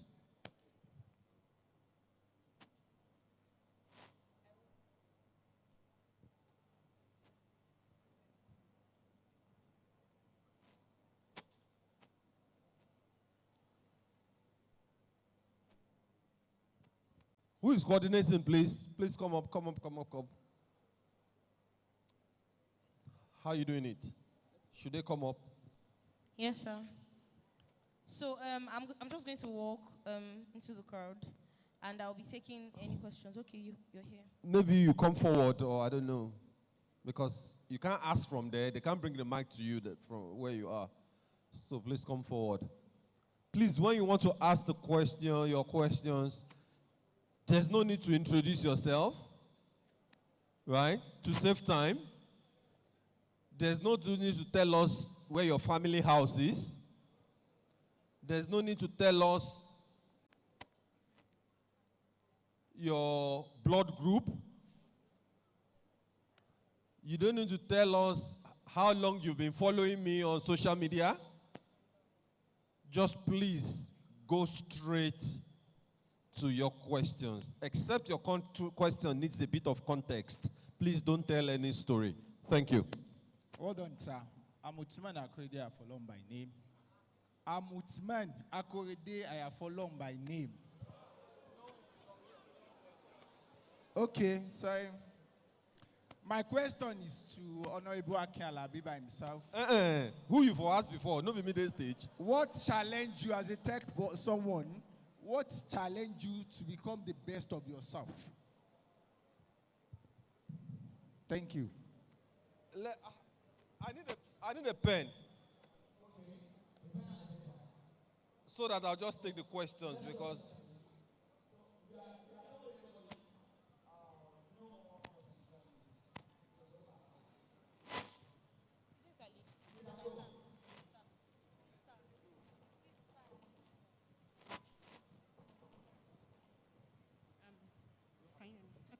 Thank you so much for the session, sir. The question that I have is concerning what you said. You said if someone wants to create a tech business, that you must be able to, for you to know that it is functional, you must be able to do that business outside of tech. So I want to ask, for a situation where you are creating an edutech that facilitates teaching of people about tech in general, coding, cybersecurity, and whatnot. How can you separate tech from such business? Do you understand?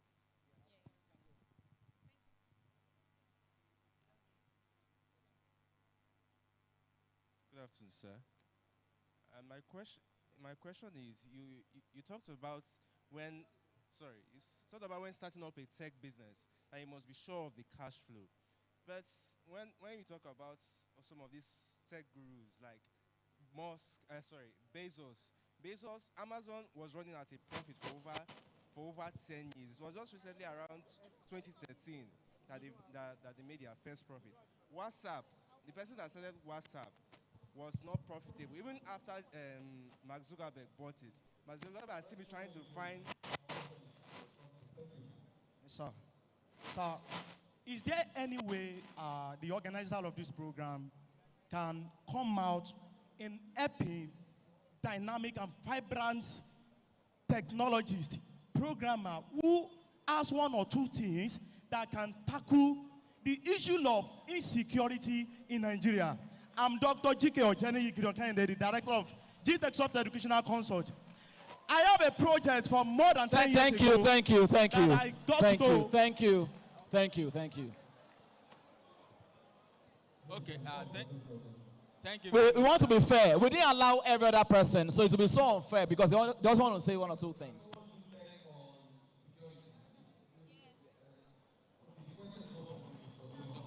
Yes, thank you very much, sir. It's so much of an eye-opening. I want to quickly ask two questions mainly.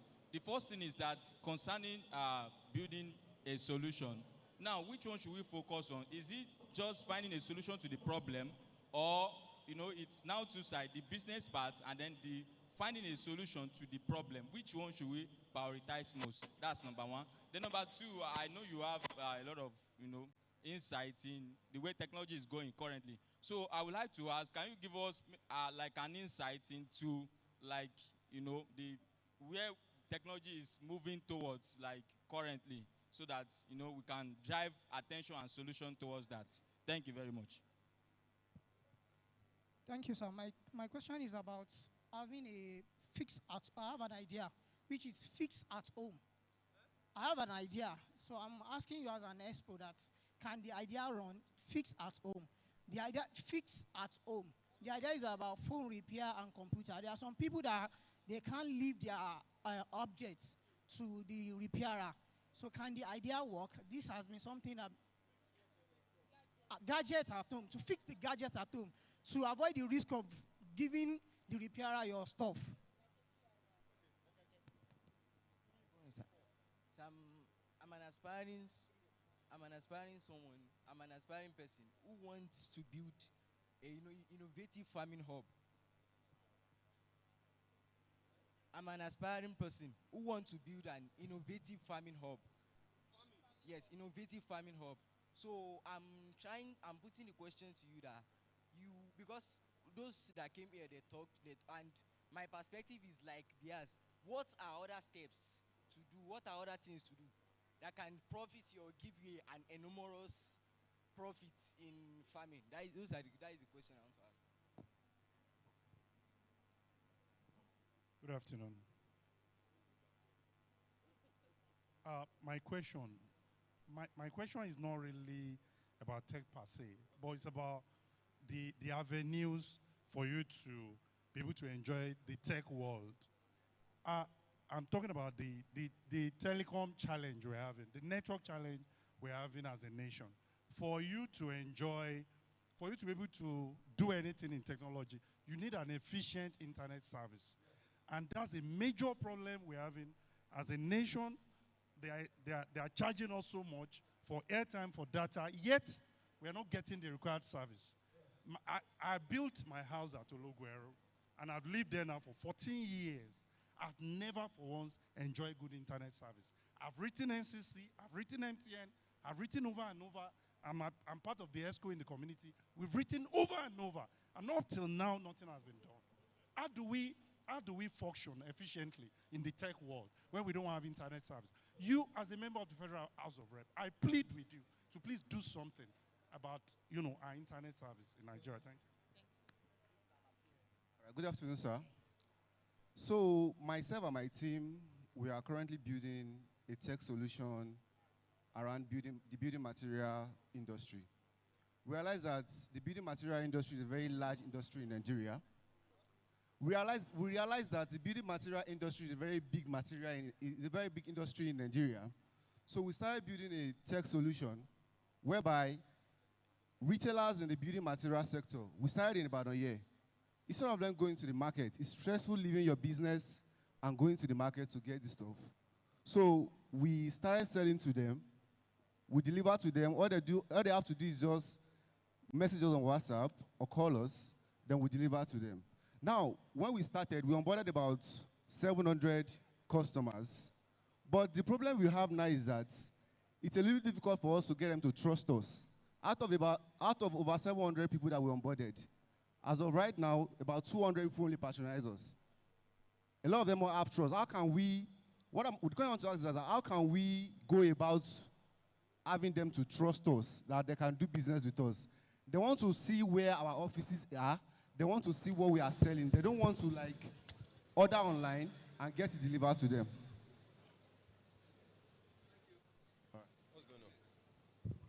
Thank you.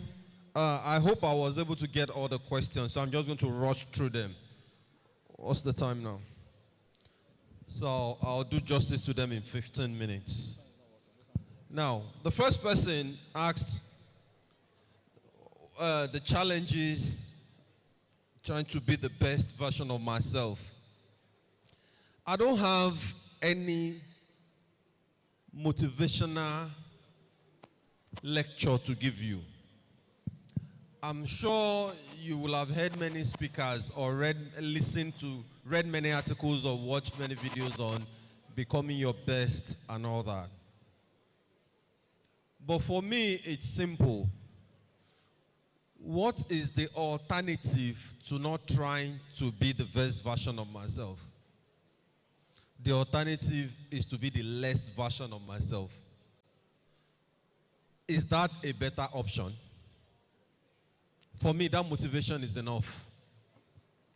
Becoming the best, reaching the top, failing sometimes and getting up again.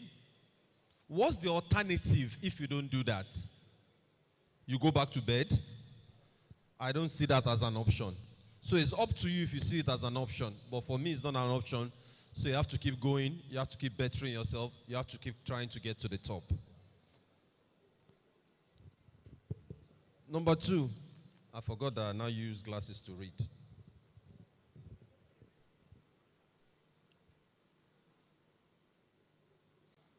So I think a lady here talked about, because I talked about separating tech from the business, and she said she has an edu-tech, teaching people about tech. How do you now separate that? What I'm trying to say is that you can still have a business about teaching people about stuff, even if tech, let's just assume for a second that tech is down. Maybe, God forbid, there's a military rule and they put an impasse on everything internet. What are you going to do? That your business, you start advertising it in newspaper, on radio, on TV, and you'll be teaching people physical seminars, other methods, correspondence. It's still education business, but you are bringing tech to it, so it becomes edu-tech. They say fintech. What is the full meaning of fintech? So there's financial, there's technology. Abi? So that means without fintech, before the internet, those of us that are old enough to remember going to banks with tellers and the cashiers behind the scenes updating everything manually, that's the financial. Then the tech started coming in with the computer, with the internet, to self-service internet banking, to applications now. God knows what the tech will be tomorrow. So that is fintech. The financial will still operate even without the tech.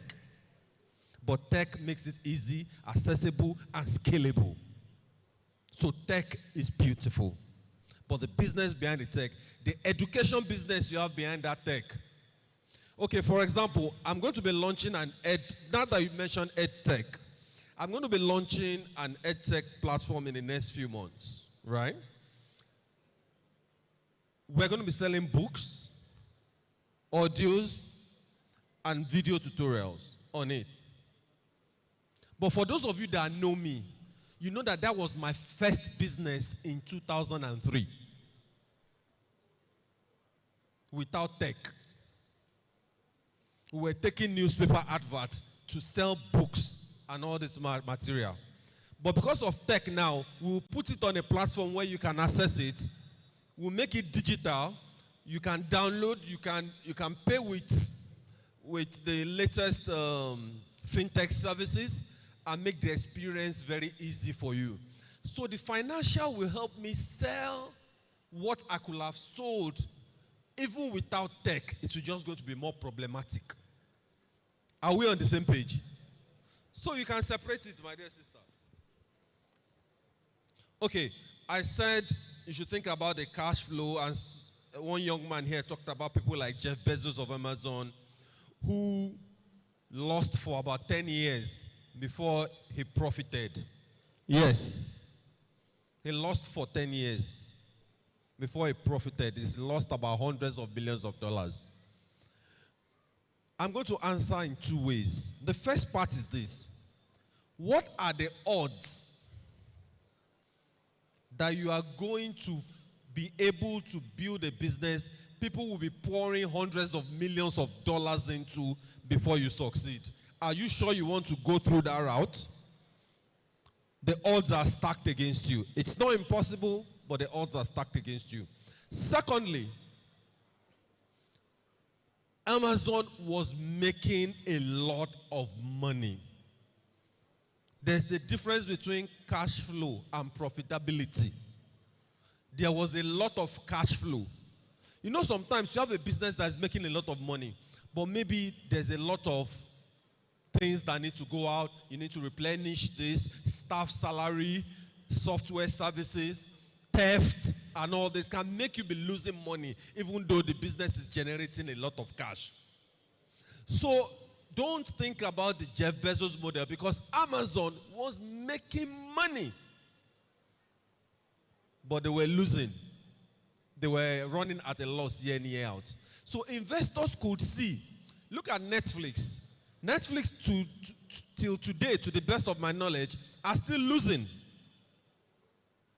But the hundreds of millions of dollars that is coming in monthly, or maybe annually, I'm not sure, investors can see that if we do like this and do like this and do like this and do like this, we increase the earnings and crash the cost, and we'll start becoming profitable. But you, with your 20,000 naira business that you want to start, you want to think about losing from now. I think you should concentrate on the business so you can make money, put the money back on the app or whatever technology to keep improving it, to keep advertising, keep taking care of your customers, and keep making money. Then when investors come along, when investors come on the way, then you can have a discussion. Don't start your business looking for investors. Most businesses people invest in, investors come and knock on their doors that will like what you are doing. Okay?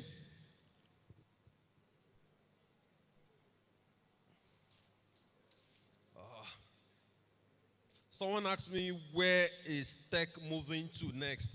To be honest, I cannot predict. I can't believe what AI is doing right now. 10 years ago, if you asked me, I would say, how possible is it with AI? I mean, sometimes we don't even Google again. We just search, who is Aki Alabi? Because on Google, you will still see a multitude of answers and you need to start picking out of the search results. But AI, we curate everything together and give you a straight answer. Write me a 300 word article on the difference between the right ventricle and left ventricle. AI will bring it out for you. Edit it to 400 words, AI will bring it out for you. Just using ChatGPT as a part of AI as an example. Because ChatGPT is just, the search part is just a tiny part of what AI is all about. So I don't know where it's going, but it's your job to keep your eyes open for the trends while you solidify the business behind the tech. So when the next tech comes along, you think, how do we apply this to our business? Someone talked about a solution to come and fix gadgets for people at home. Well, I can't stand here and say, yes, your business is going to work or it's not going to work. You can do a small dry testing. There's something we call dry testing for small businesses. You don't have a lot of money to go into business. Find a way to push out that service. Just a small advert on Facebook or on Twitter. And use email, use telephone, use SMS, and see what the rush is like. If people are rushing it, and you have a long list of people you can't even attend to, then you can think, let me come up with a tech solution, a platform to drive this idea.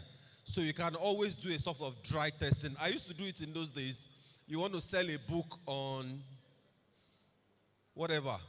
I run a small advert. If you want information, call this number on how to get this kind of a book.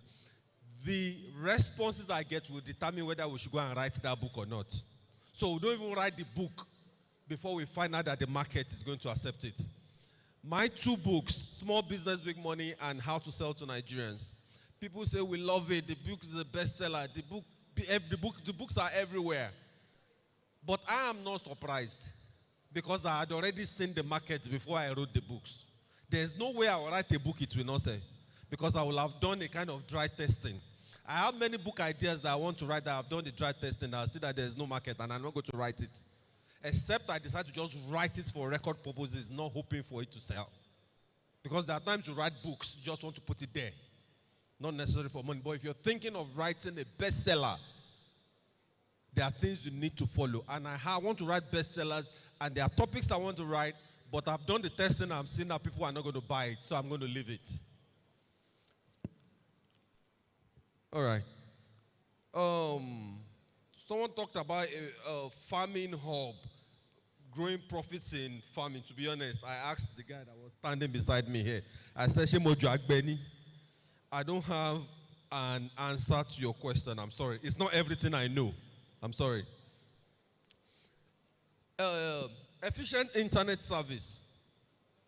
Like the man that was here spoke passionately about it. Yes, you are right. But I don't want to sound controversial, but me, I like to look at where we're coming from. Okay? When we were running our businesses early those days and doing night browsing, right? It was night browsing. Out of the night browsing, 3 hours, the server might not work. How many of us there are old enough to remember night browsing? Okay. It used to be like 100 naira then, night browsing. Eh? How much? 50 naira night browsing? Now inside one village be that though.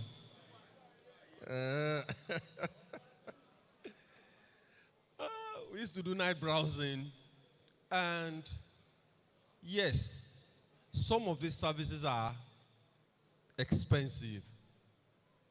I've also been on the side of the tech businesses to see their back end, and I know that they want to offer some better services, but they still need to increase the cost, and NCC say they should not increase the cost because of our purchasing power in Nigeria. And a lot of them are not able to expand on the quality of their services. The good ones that are stable are very expensive. A lot of areas now have fiber. And some of them, the competition is crashing the prices down. We're having less than 30,000 unlimited for some internet services. Am I right? We have some less than about 20,000 per month unlimited and quite fast. That's about $10, about $12. Still expensive, but I don't think it's crazy.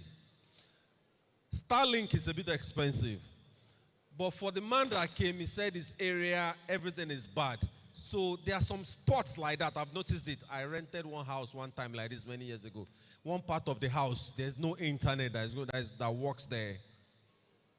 So I don't know your area, and I can really not speak to it. It's a private, what am I supposed to do as a rep of the people? Even if I move a motion on the floor, we can only move a motion about government agencies improving services. I cannot move a motion and say MTN should bring mast to one place in my area. Except maybe I didn't get your question. I don't think our internet is doing bad. The fastest place that I've seen internet at a particular time in my life was in Nigeria. A particular speed at a base station somewhere. The fastest speed I've ever experienced in my life happened right here on my phone in Nigeria. So I don't think we are that terrible. I think we are improving nicely. What we should be talking about is maybe how more competition, more people can come into the market so that I can drive innovation and bring the cost down. You remember at the beginning of mobile phones, we used to buy the SIM card. You'll be carrying your SIM certificate like it's like it's gold. How many of us remember that time, like 2001, 2002? We'll carry it like this. If you lost, and the networks, you recharge your phone, and the networks will say your validity is the next 1 month. As in, your phone will stop working if you don't recharge in the so number of time. It was crazy. That was per minute, then Glow came with per second. So maybe the way to improve this is getting more people into the market. It will drive up innovation and bring the cost down. But we must also consider the cost of entry into this market. It's not cheap to set up such a business. So someone talked about selling building materials. How do people get to trust you? Now, it's not hard to get people to trust you. The truth of the matter is that in this part of the world, people are looking for people to trust. Because almost everyone is dishonest. Everyone wants a good country. You people can make the good country work, but leave me to be bad. Almost everyone is dishonest. So when you see someone that is honest, someone that is gracious, someone that cares about the customers, the word will go round. You said you have some customers already. How well are you treating them? Is it that when they complain that your product is defective, you fight them, you go on the defensive? How well do you take care of them? How well do you even develop personal relationships with them? Do you send them Merry Christmas on Christmas Day or on their birthdays, happy birthday messages? People want to be treated like gold. How are you treating your customers? I mean, you're a wedding photographer and they called you for a wedding. 1 year after, you should be calling them happy wedding anniversary. You are the one that will do their naming if you do that. People will like you, people will trust you. Provide top-notch service, provide quality customer care, and this customer will tell this customer and tell this customer. If you are a plumber and you offer great service and you check on your customers to make sure they are fine all the time, you will have work so much that you won't be able to cope if you are good at what you do. Now, people don't even care about what they do, about their expertise. People, builders in the house, you know you are even looking for artisans outside Nigeria now. Am I right or right? People are looking for plumbers outside Nigeria now. Looking for bricklayers outside Nigeria now. Because many people no longer care about their craft. You are an electrician. You put socket on the wall. Socket bend like this. You don't even care. Standards are falling. What's your standard? If you are offering top-notch services and taking care of your customers very well, the word will go around. They're going to trust you, and you're going to build a big brand. Thank you very much. Now, before I go, I want to do a small survey. Is everyone here from Ibadan? As in, do we all live in Ibadan?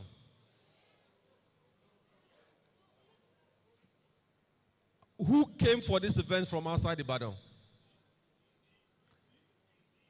Now, Ibadan Tech Expo, we call them now. Kilenwa. Where do you come from? Okay, how many people came from outside the southwest? Southwest. Outside the southwest. Where? Orita. Timbal microphone. Benin City.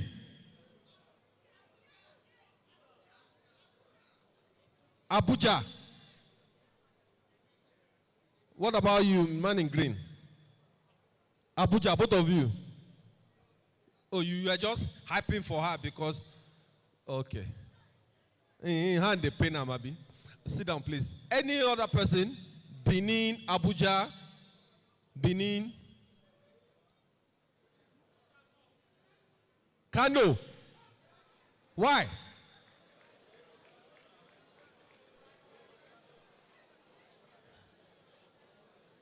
Gwagwalada? Eh? Ìlọrin? Ah, Kano ń sọ̀rọ̀, Ìlọrin náà ń sọ̀rọ̀. Eh?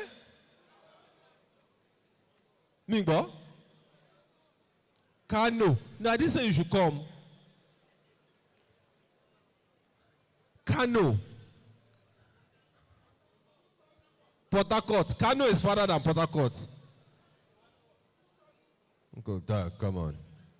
Cotonou is not even as far as Kano. You know, one thing that I appreciate sometimes is ability to make yourself available to learn.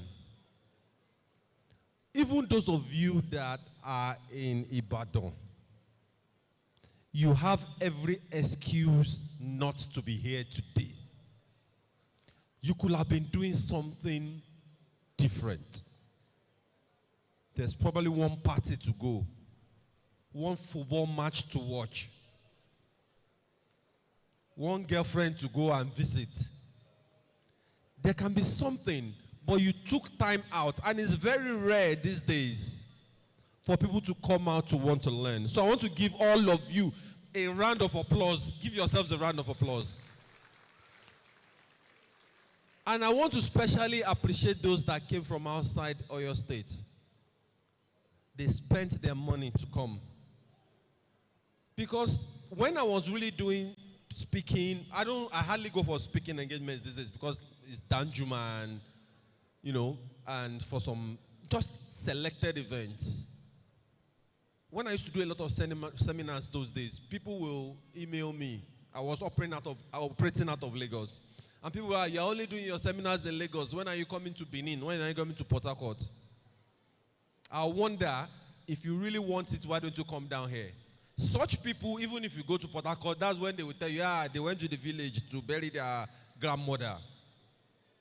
So I want to appreciate you, and I want to especially appreciate the woman that came from Kano. Now step forward. Let's appreciate you properly.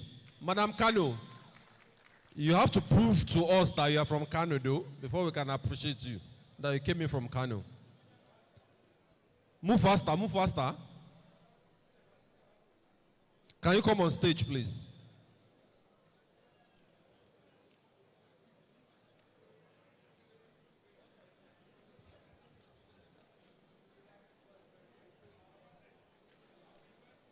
Please, clap for her. Please, clap for her. Give her a microphone. What's your name? Sunana Gashida.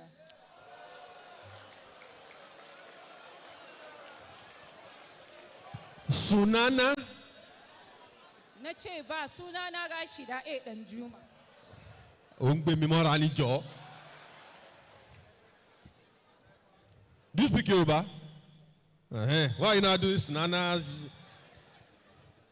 When did you come into Ibadan? Last week. So you didn't come specially for this event? I came because of this, and I came because of my grandmother. Can we speak louder? Okay, I came because of this program, and I came because of my grandmother burial. For your grandmother's burial. When is your grandmother's burial happening? That will be tomorrow. Eh? Tomorrow. Tomorrow. Does that count?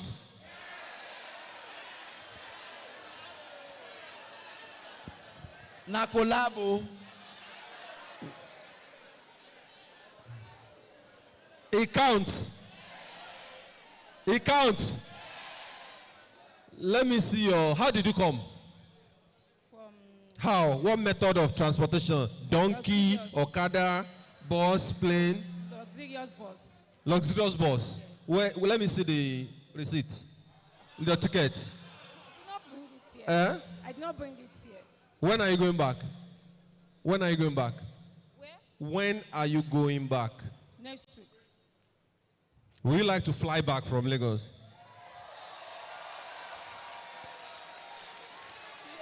I think. Would you like to fly? Yes, sir.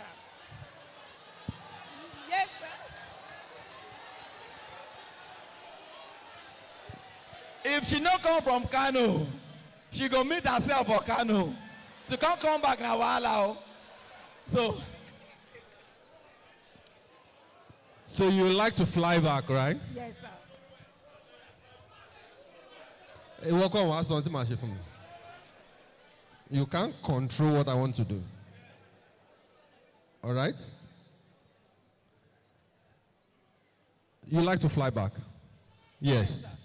When do you want to go? Wednesday. How much did it cost you to come? 30,000. 30,000.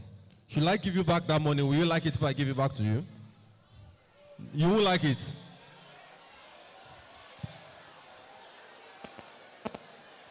No. I want you to get it right. Your flight to Kano from Lagos. There's no Kano from Ibadan. So your flight from Lagos to Kano, that one signed. I'm now asking you, do you want me to return the money that you spent coming from Kano?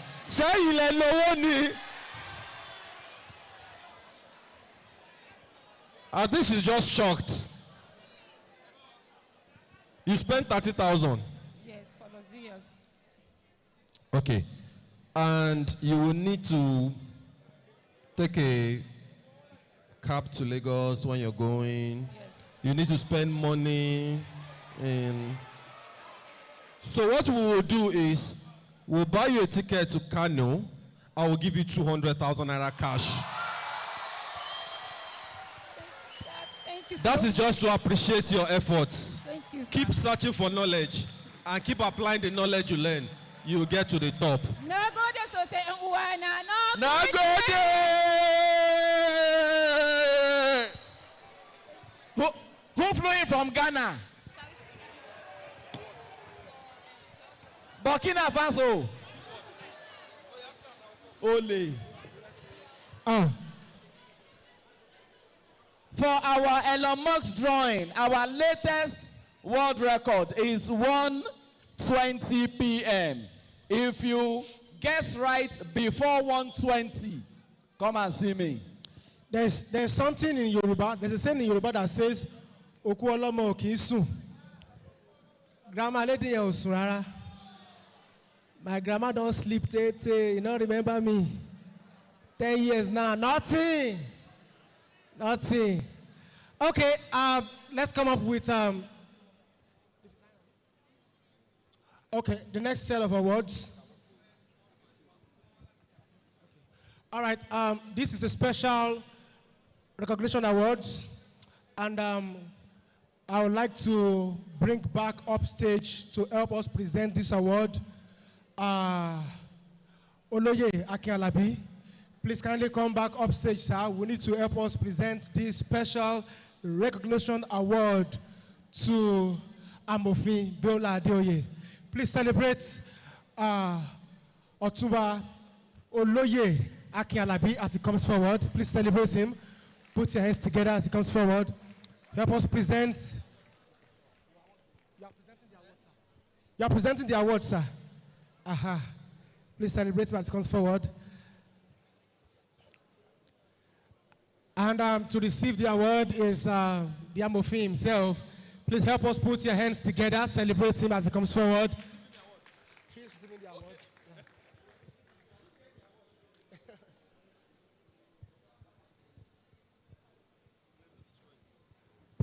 How many years? Ojo Glen Village.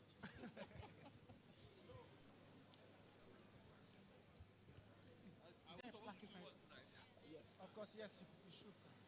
You can use the mic.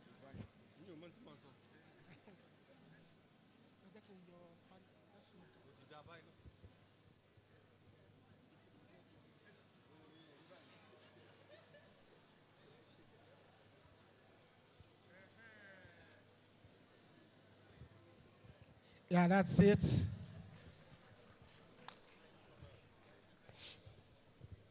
Thank you very much, sir. Oloye. Pictures, pictures, pictures.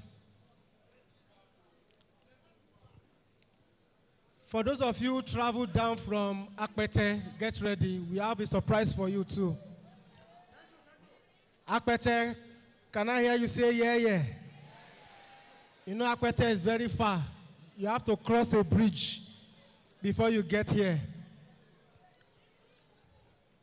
If you travel down from Omiadio, yeah. They are trying. No. We appreciate you. But getting to Abeokuta is faster. if you are here from Oleyo, it's not easy to drive that road. Oh my goodness. Come and remove one of these lights.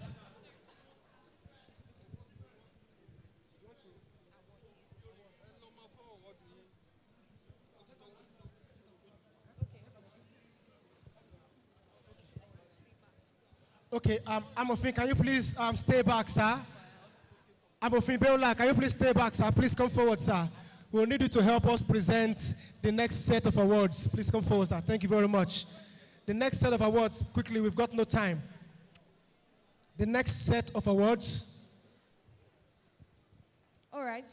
So, for the Ibadan Tech Expo Award for the Tech Company of the Year, the winner is Expo.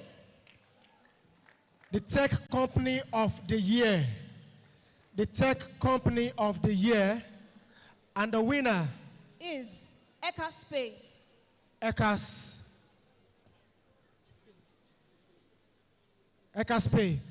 Do you have a representative of Ecaspe in the house? Please come forward quickly. Okay, We've got so no time. the next award, the CTO of the Year is Josiah Adegboye.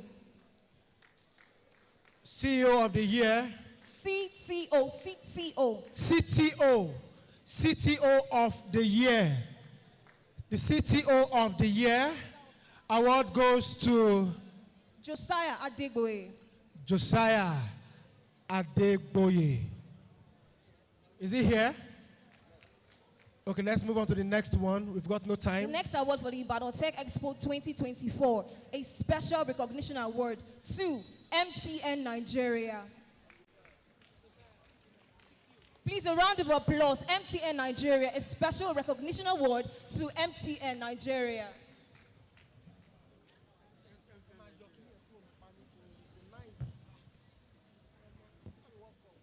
Next up, the Mobile App of the Year award goes to, the Mobile App of the Year award goes to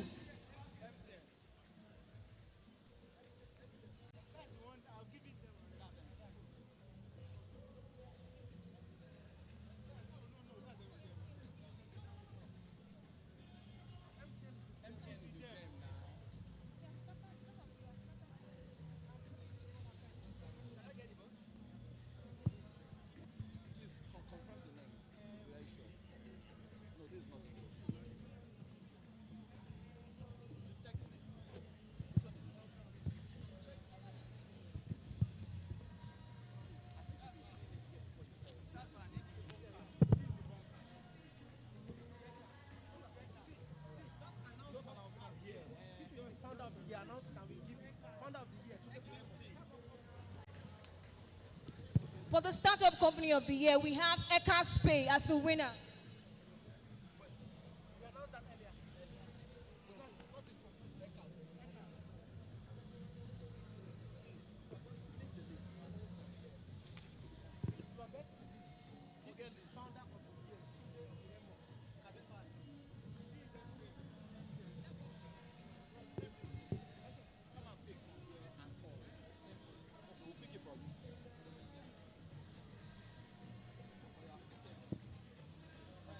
Yes, this is correct. For the Mobile App of the Year award goes to Watu. That's better.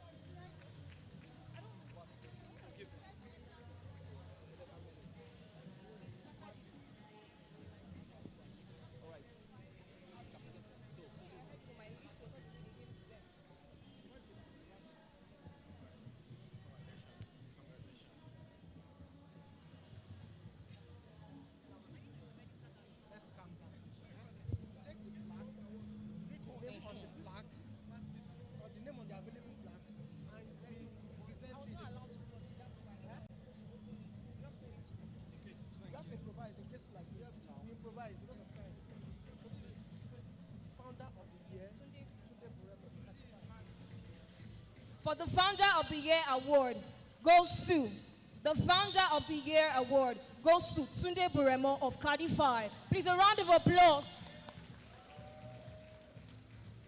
A round of applause. Cadify. So much paparazzi.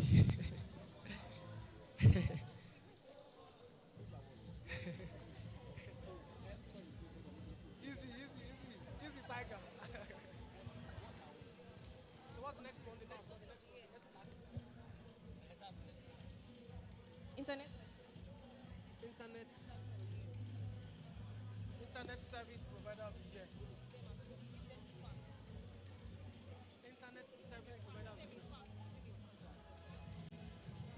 For the Internet Service of the Year award, Internet Service Provider of the Year award, the winner is Smart City.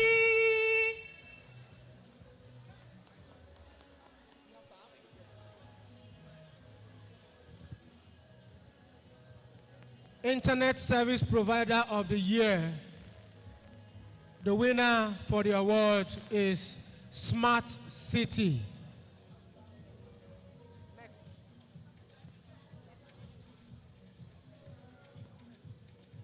For the Startup of the Year award, we have Eka Spay. Please, a round of applause for Eka Spay.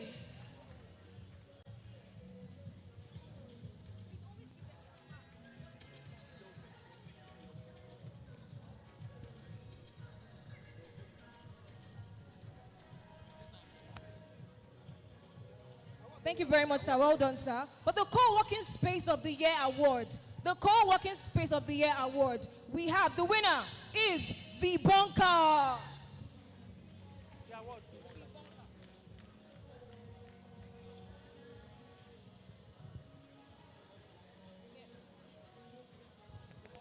Co-working Space of the Year. The winner of the award is The Bunker.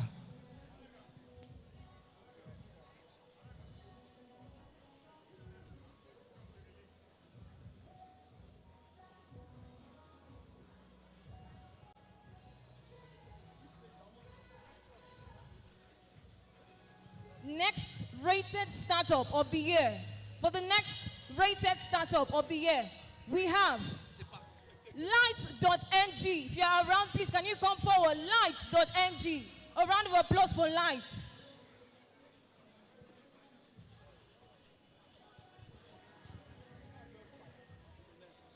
Next rated startup of the year.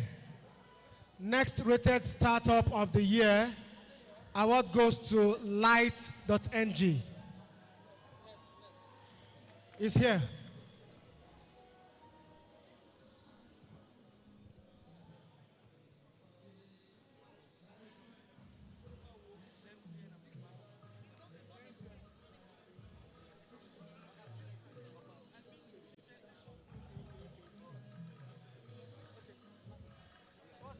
For the Entrepreneur of the Year award, Entrepreneur of the Year award, we have John Alamu of Capital Stage. John Alamu of Capital Stage.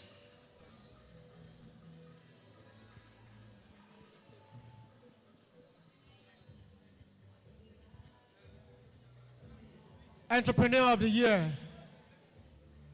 Please, a round of applause for him as he comes up stage. A round of applause for John Alamu.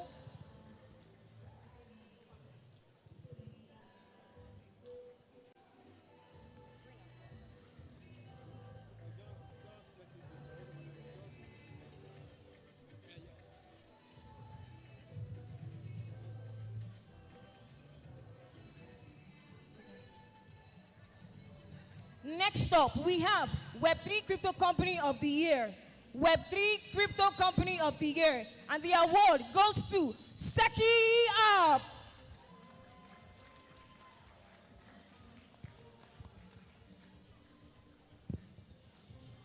Web Crypto Company of the Year. Award goes to Seki App. Do we have a rep in the house? Seki App. Okay, someone is coming. Next up, for the Digital Marketing Company of the Year.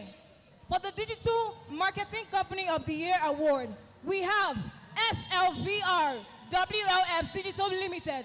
SLVR WLF Digital Limited. SLVR WLF.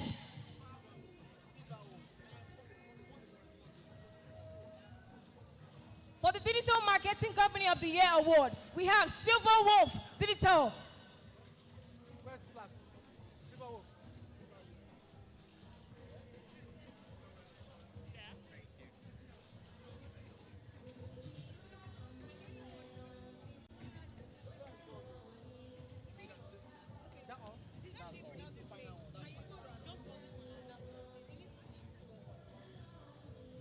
And lastly, for this category, for the Tech Personality of the Year male.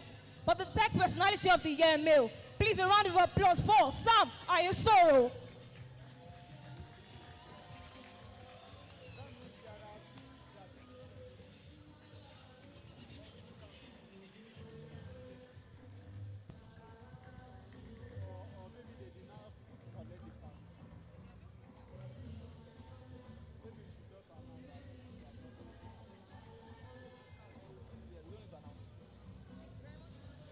Thank you very much. Thank you, Amofin. Thank you very much. That is it for this segment. Thank you. Thank you. We still have a whole lot more awards to give out, but for now, we move on to the next thing on the program. All right, so with invite 9C, we'll be having the next panel session.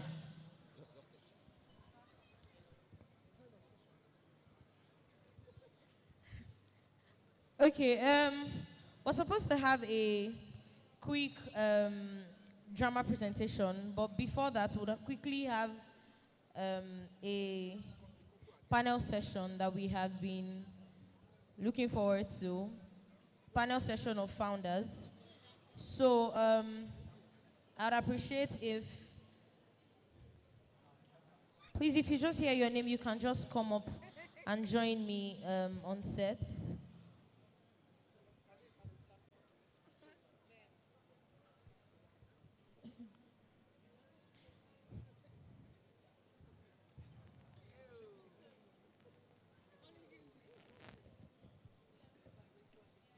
So we're going to be discussing building the future, founders' perspectives on scaling global startups from Oyo State. And we're going to be making welcome some successful startup founders. Let's make welcome Sheye Bandele from Paid HR, Tunde Buremo from Cardify, Sam Ayeshoro from Seki App, David Adeleke from Z Africa, and Taiwo Akinrokwo from Hey Foods. I'll call that again. Sheye Bandele, Paid HR, Tunde Buremo, Cardify, Sam Ayeshoro, Seki, David Adeleke, Z Africa, and then Taiwo Akinrokwo, Hey Foods. Please, we appreciate that they come up. Please, let's give them a round of applause as they come off stage, please. I know we're tired, please, but let's give them, let's appreciate these ones. You're welcome.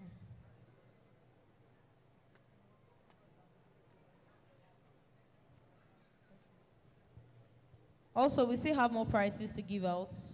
So if you snooze, you lose. There are still a number of things that we have in store for you guys. So we implore that you hold on and still, wait for some time.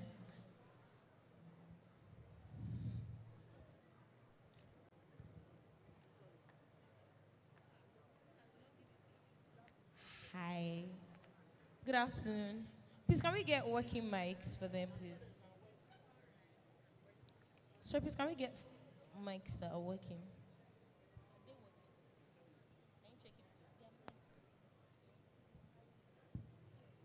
Please, we need mics here. We need mics.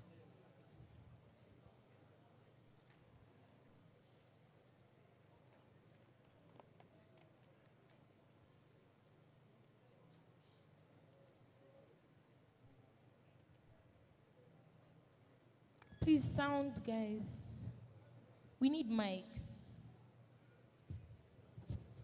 Mics, I don't know, they're probably there. We need more, please. Maybe 2.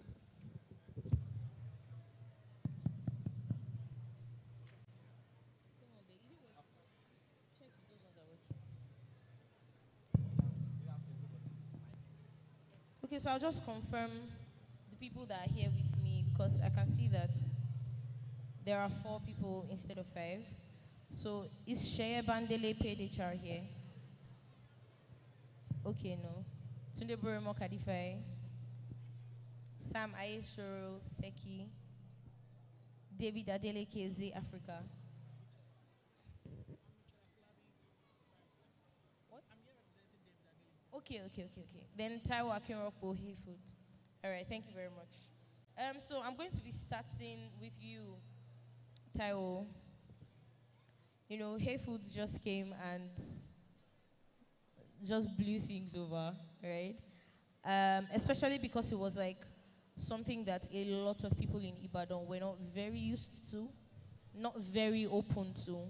So please share with us what inspired you to make that move, seeing the disposition of Ibadan people towards things like that, and how they can be towards products like that, as it were. So what was your motivation behind that, and what has kept you in business? We know what Hey Foods was like before, and we know what it is now. There was a time that you guys really upped your game, and so we want to know what it was, what drove you to start, and what it is now with Hey Food. Good afternoon, guys. I hope you can hear me. So with Hey Food, we started in 2022, right? But I went to UI. I was a student of UI. I studied computer science. And in a way, like, Hey Food had its origin in UI. And this is where I'll probably disagree with some of the things that have been said today, right? Which was around understanding the business before you start. I mean, there's so much business, like, there's only so much business a 20-year-old can understand, or 21-year-old.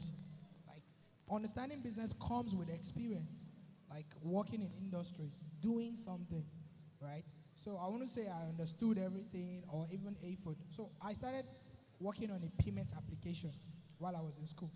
So back then, there were like, we only had one ATM in UI. So if you wanted to withdraw, you always had to walk to First Bank, right?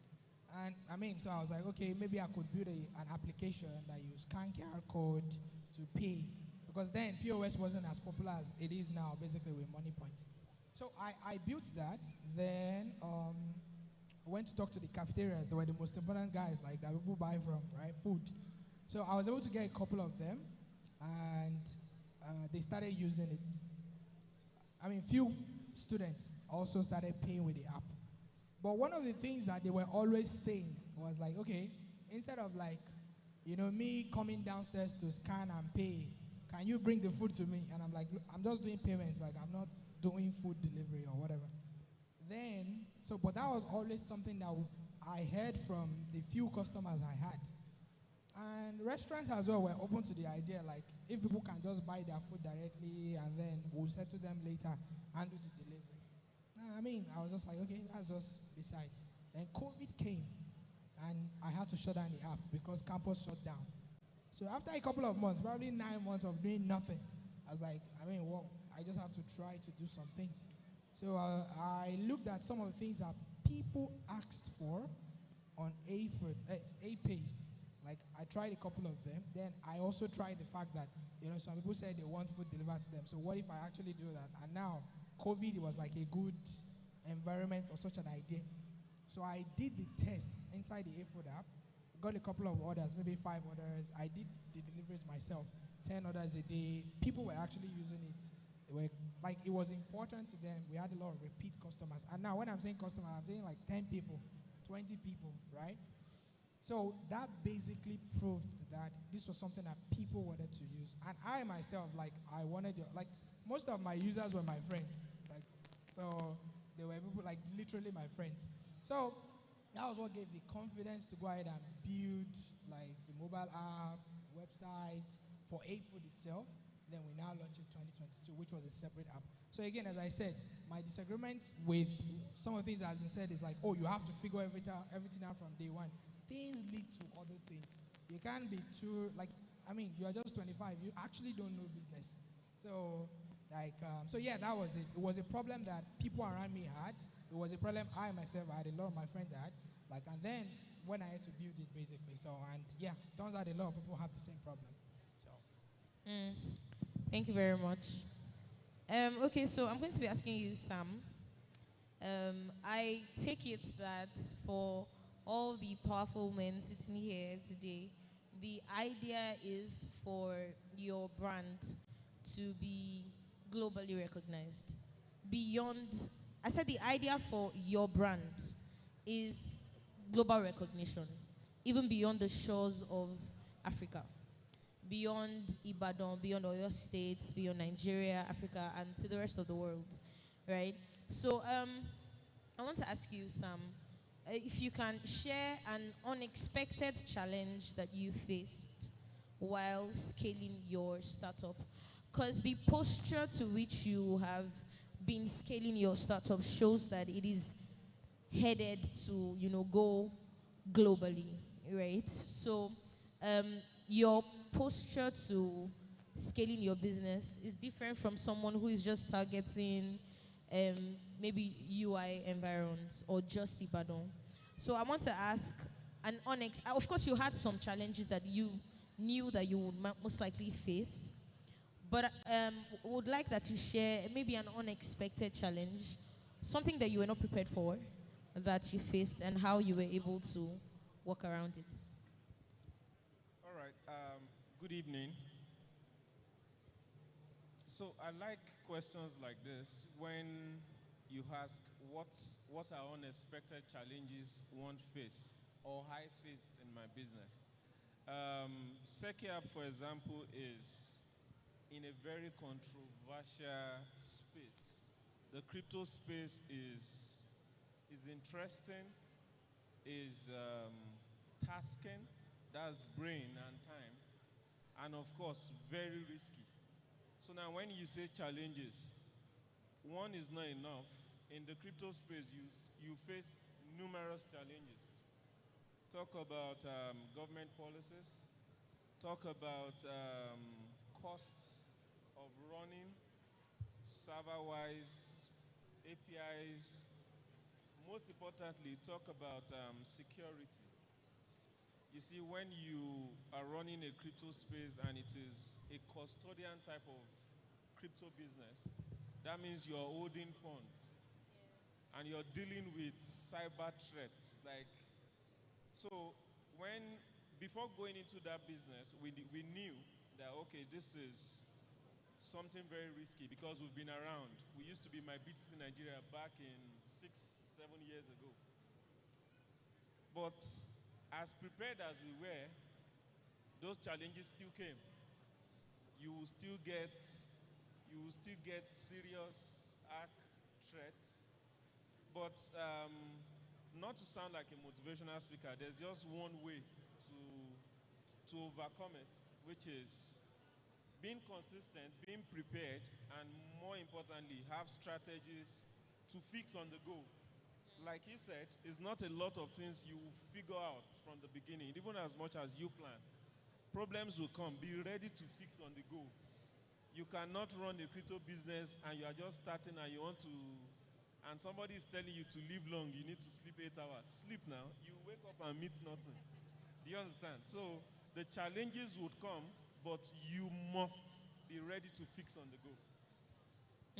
Please, can we give a round of applause for that response? Okay, so I'm going to ask you, you're representing David. So I'm going to ask, what key factors do you consider when deciding to maybe start a new product? Or what key factors did you consider when you were starting out your product? And if you have other products, what key factors did you consider?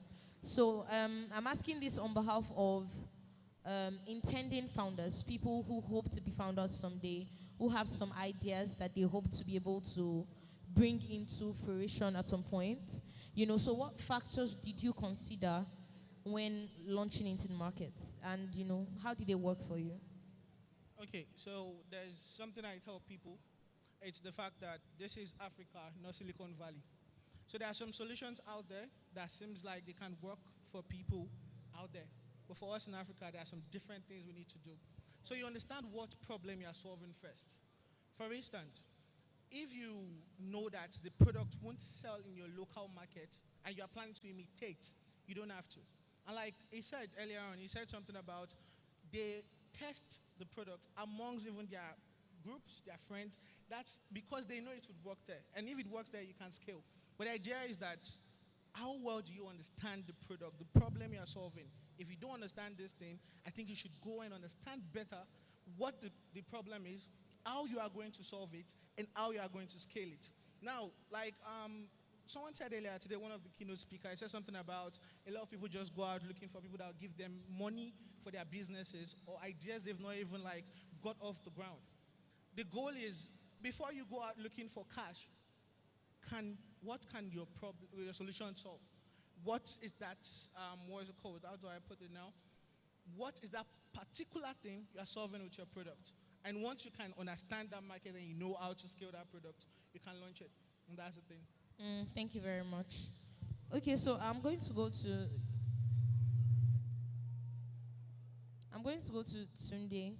So Cardify has become in Nigeria at the moment. Cardify has become a household name that has started to even birth, other products, right? So I want to ask what it is about your localization, about Ibadan, that made you, because you have started Cardify, Light.ng was recognized some minutes ago. So help us understand. For some people who have some ideas but think that they cannot really thrive here in Ibadan, but we're seeing you and we're seeing what your products are saying, right? So what do you have to say to them? What was it about Ibadan that you utilized, let me say? Because you could have gone elsewhere. There's Lagos, there's Abuja, there are other places. So what was it about IB, especially because your product is not something that a lot of people in Ibadan were very used to, very open to. So what was it about IB that you utilized and made good use of? All right, thank you. Good evening, everybody. I think to start with, I find this city, Ibadan, very peaceful. And I believe that is a leverage anybody in this city has got over any other person. When I started out, I started as a freelancer. I'd be on Fiverr looking for gigs, and I in fact got to level 2 at that time, about a decade ago. And what I was able to realize is that it is not about where you live or where you are from or how you look like. It is about what you can put out there. And that is the basis behind any of my brand. Cardify has been an exceptional story. It's about the third or fourth brand I have created. And the unique thing about the Cardify ecosystem is that because of the fact that it was born out of a need, the need to alternative payments, the need to help people make international transactions. I myself, I was in London someday, and I was trying to make payments with my bank card, and it wasn't going because they had stopped the traditional banks from making international payments. Then I was like, oh, this is a solution I've got to build, and I've got to build well. And as it stands now, Cardify is ranked #1 in the entire country right now with respect to virtual dollar card sachets. Wow, that's huge. Yeah. So the point I'm trying to make here is it's really not about where you are from, where you live, and all that. And I even believe, as much as we have offices in Lagos, Abuja, and all that, I believe Ibadan positions itself as a tranquil city where you can calm down and build fantastic stuffs for the entire nation or for the entire African continent. Nobody really cares where it's coming from. It's just about those standards, you know. If you can tick the boxes of the different, you know, standards, I think the sky is anybody's limit. You can build from anywhere. Ibadan is a fantastic, in fact, I hardly stay out of Ibadan for 2 weeks now. I'm in London, 2 weeks, I'm back. You know, I love the calmness. I love the fact that I'm able to innovate in my own space, you know, without any rush. Lagos is fantastic too. I'm always in Lagos as well. But Ibadan gives that special touch, you know, in terms of tranquility. And it should be an advantage to any aspiring founder. And it should be an advantage, less a disadvantage. Thank you. All right, thank you very much. So I'm just going to ask two people one question and then two people another. So I'll start with you, Tyrone. Can you tell us how you have, especially because speakers that were on previous panel sessions had made one reference or the other to government policies, some